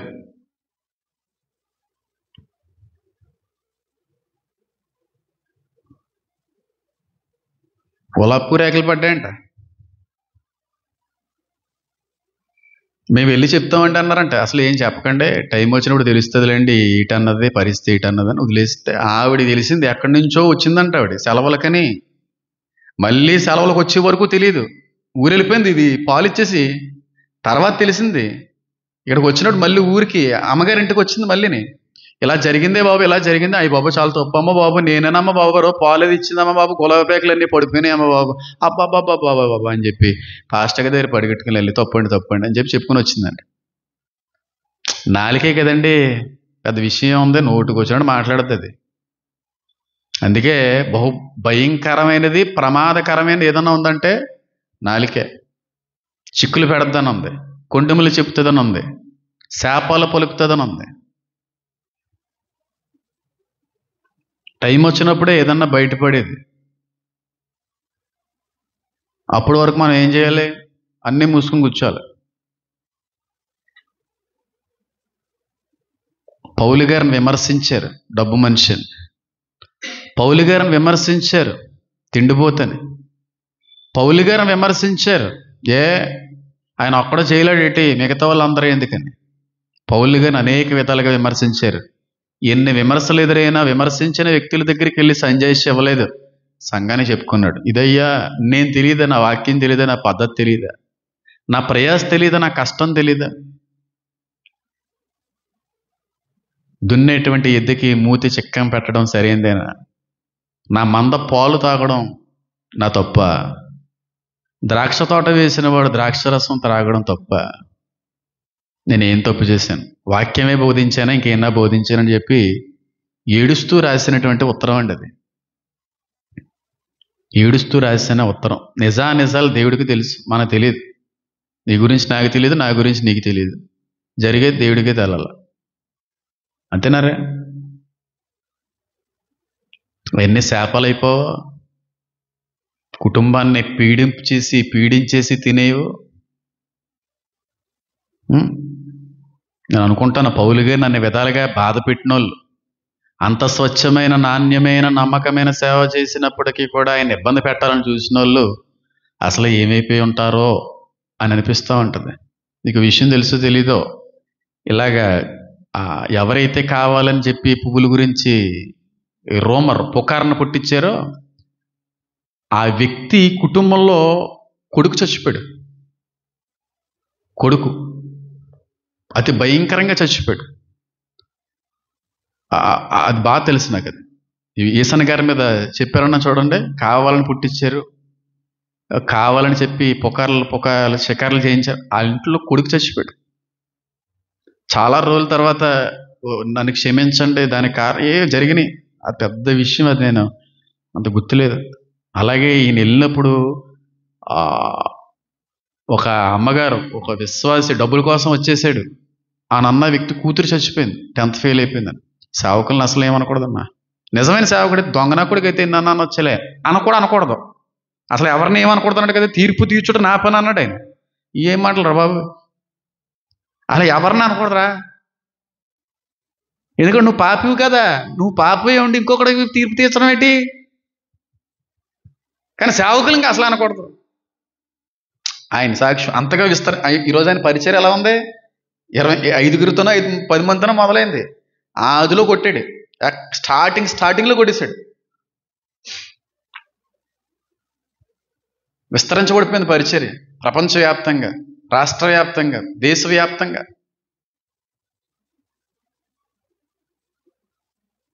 పాలిచ్చిన పాపానికి రా. అపోస్తుల నుంచి 2 నేర్చుకున్నాం. మొదటగా చూచిన వినిన వాటిని చెప్తారు. రెండవదిగా చెప్పాలి, విమర్శల్ని సమాధానంతో ఎదుర్కొంటారు. విమర్శలు వస్తాయి నిజమైన అపోస్తులకి, నిజమైన సేవకులకి. ఆ విమర్శల్లో నిజాలు ఉంటాయి, అబద్ధాలు ఉంటాయి. కానీ బయటికి వెళ్ళి గొడవ పెట్టుకోలేదు. మన ఒక అమ్మగారిని చూశాను ఇక్కడ, దొంగ దర్శనం చెప్పుకొని సేవ చేస్తుంటుంది ఆవిడ. ఆ చర్చికి వెళ్ళి ఒకవేళ ఏ క్రిస్మస్కి అయినా ఏ న్యూ ఇయర్కి అయినా ఇక్కడికి వస్తే తిట్టేస్తుంటుంది అంటే, ఎందుకు వెళ్ళారు అక్కడికని చెప్పి. పేరు నేను చెప్పను, మీకు అర్థమైతే చాలు. మన ఆటో నడుచుకుని వెళ్ళిపోతుంది, ఆటో కూడా జస్ట్ హ్యాండ్ బ్యాగ్ నెట్ టీకిచ్చారండి. చొప్పు తీసేసింది పాస్టర్ అమ్మ, చొప్పు తెగిపోద్ది. లా కొడక అంది అని చెప్పి గేటేసి లోపలికి వచ్చింది. భయం వేసి పాస్టర్ అమ్మ గారు ఆవిడ, లా కొడక ఆటో అండి.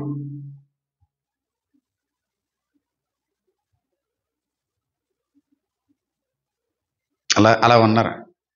అమ్మా పాస్టర్ అమ్మ అన్నారు అన్నాడు ఆటోవాడి. పాస్టర్ అమ్మ అన్నారు అయ్యే మాట్లాడాడు. ఎవరు మొఖం దించుకుంటారు అప్పుడు? ఎవరు?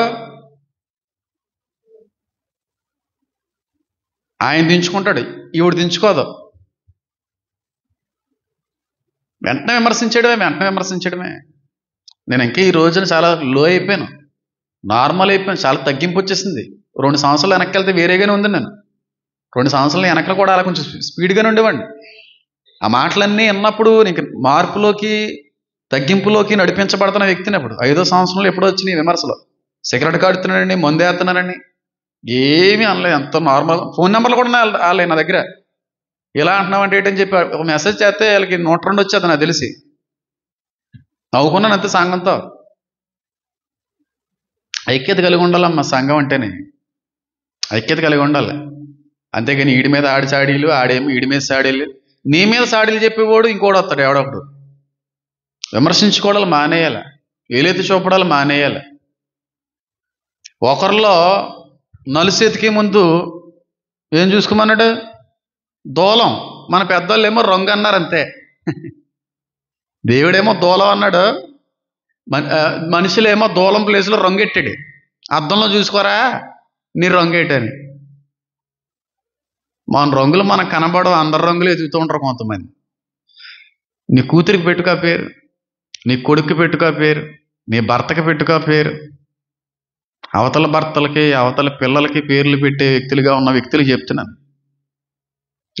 ఒకరు పెట్టో ఈరోజు నీకు పెడతారు. నువ్వు ఏ కొలతతో కొలిచావో అదే కొలతతో కొలవబడతావు అని ఉంది. నువ్వు ఏదైతే విత్తేవో అదే కోస్తావు. అందరికీ పేర్లు పెట్టావా, నీ పిల్లలను బట్టి నువ్వు పేరు పొందుకుంటావు, పెట్టించుకుంటావు. నువ్వు ఖచ్చితంగా పెట్టించుకుంటావు. ఒకవేళ పెట్టించుకోకపోతే బైబిల్ దేవుడు నిజదేవుడు కాదు, రాయబడిన మాట నిజం కాదు, అబద్ధమే. నువ్వు ఎంతమందికి పేర్లు పెట్టావో అన్ని పేర్లు పెట్టించుకుంటావు నీ పిల్లలకు. నువ్వు ఎంతమంది భర్తలకి పేర్లు పెట్టావో నీ భర్తను బట్టి అన్ని పేర్లు పెట్టించుకుంటావు. పెట్టించుకోకపోతే నేను ప్రకటించేది సత్యమే కాదు, అంత అనుభవిస్తావు. ఎవరైనా మగవాళ్ళైనా ఆడవాళ్ళైనని నీకు అనవసరం. ఎవరు ఎలా పోయినా నీకు అనవసరం. నీ బతుకేదో నువ్వు చూసుకో. అందరికీ పేర్లు పెట్టడమే. వీళ్ళు ఏదో పెద్ద బాగున్నట్టు, వీళ్ళు స్థిరంగా ఉన్నట్టు. ఎవరు స్థిరంగా ఉన్నారమ్మా? ఎవరిలో ఏమి లేవు. అలా ఆయనండి అలాంటి నీ మా ఆయన స్థిరమైనడు, అలా ఆయన మందే వేస్తున్నాడు. నీ ఆయన మందుతో పాటు ఆ పనులు కూడా చేస్తాడు. జాగ్రత్త. ఆ పిల్ల అలాంటిదండి, అలా తిరిగిందండి, ఇలా తిరిగిందండి. వాళ్ళు అలాగే తిరిగారేమో, మారేరేమో, కానీ అంతకంటే పెద్ద పేరు తెచ్చుకుంటావు నా పిల్లలకి. నువ్వు ఎక్కడ పోతే? మాటకి మరణం లేదండి, మాటకి తీర్పు మాత్రమే ఉంది. గుర్తుపెట్టుకోండి, మాటకి మరణం లేదు, తీర్పు ఉంది. అందుకే నీ నోటి మాట ఎలా ఉండాలి? జాగ్రత్తగా ఉండాలంటాడు ఆయన. వెంటనే ఇల్లలటోళ్ళు అలా చేసిందంట, అక్కడ ఏమో యాసం వేస్తున్నాడంటే, ఇంకో దాన్ని సెటప్ చేసాడంటే, 2వ పిల్ల అంటే, 4వ పిల్ల, 5వ పిల్ల, 6, 30, 40. నీకు ఎందుకు? నీ మొగుడు ఏది పెద్ద తిరవేనుళ్ళేగా, నువ్వు ఏది పెద్ద తిరవేన దానిలేగా. ఎన్ని సిగరెట్లు కాల్చేస్తాడండి? 4 పెట్లు కాల్చుతాడేంటండి కుర్రాడే. అబ్బా, నువ్వేనా ఎత్తున్నావా ఆ పెట్లు కాల్చడానికి? వాళ్ళు ఎంత ఎడుతున్నారో తల్లిదండ్రులు, ఆ పిల్లలు అలా మారట్లేదని. ఆ వేదన దుఃఖాన్ని చూస్తున్నాడు దేవుడు. దాంతోపాటుకి సూటుపోటు మాటలు కూడా చూస్తుంటాడు దేవుడు. అంత అనిపిస్తుందా ఆ పిల్లలు మళ్ళీ పేరెడుతున్నావా అని పాఠం కొడతాను నేను. ఒకవైపునేమో నలుగుతున్నారు, ఆ నలుగురితో పాటుకి సూటుపోటు మాటలు మళ్ళీని.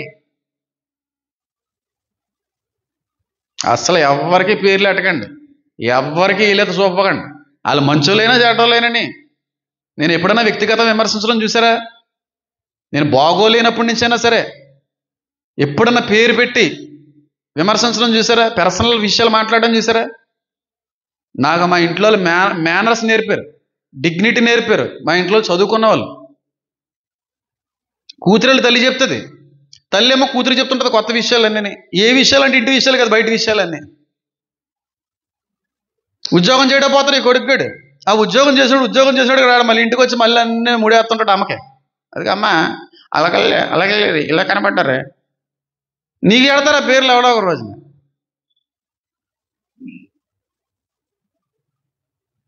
ఎక్కడ విన్నదే అక్కడే మర్చిపోవాలి, వదిలేయాలి, ఏముండదు.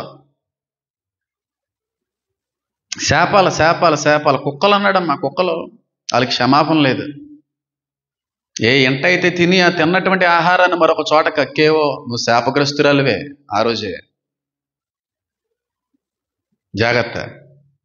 అస్సలు ఏవో సంఘంలో సంఘస్థుల్లో ఒకరికొకరికి అభిప్రాయ భేదాలు ఉండొచ్చు, మనస్పర్ధలు ఉండొచ్చు, ఏవో చిన్న గొడవలు జరిగి ఉండొచ్చు. అక్కడతో వదిలేయాలి. గిట్టదగనిక చెడ్డగా మాట్లాడడం మంచిది కాదు. బయట ఇంకేం మాట్లాడకూడదు, వదిలిపెట్టాలి అంతే. చెడ్డగా వీళ్ళ గురించి అక్కడ, వాళ్ళ గురించి ఇక్కడ. ఇదే మందిరానికి వచ్చామంటే వాక్యం వినేసి చక్కగా వెళ్ళిపోవాలంతే. పౌలు గారిని విమర్శించారు, యేసన్న గారిని విమర్శించారు. ఇప్పటికీ విమర్శలు అనేటువంటివి అనేక చోట్ల కనబడుతున్నాయి. అపోస్తులంటే చూచి విని నడిచిన. అపోస్తులైన పౌలు గారు యేసుని చూడలేకపోవచ్చు, కానీ వాక్యాన్ని ప్రకటిస్తున్నారు. మనందరూ అపోస్తులమే. దేవుడి దర్శనం ఉంటే, దేవుడు వాడుకోవాలనుకుంటే. కళ్ళు మూసుకోండి, ప్రార్థన చేసుకుందాం. నా దేవా, నా తండ్రి,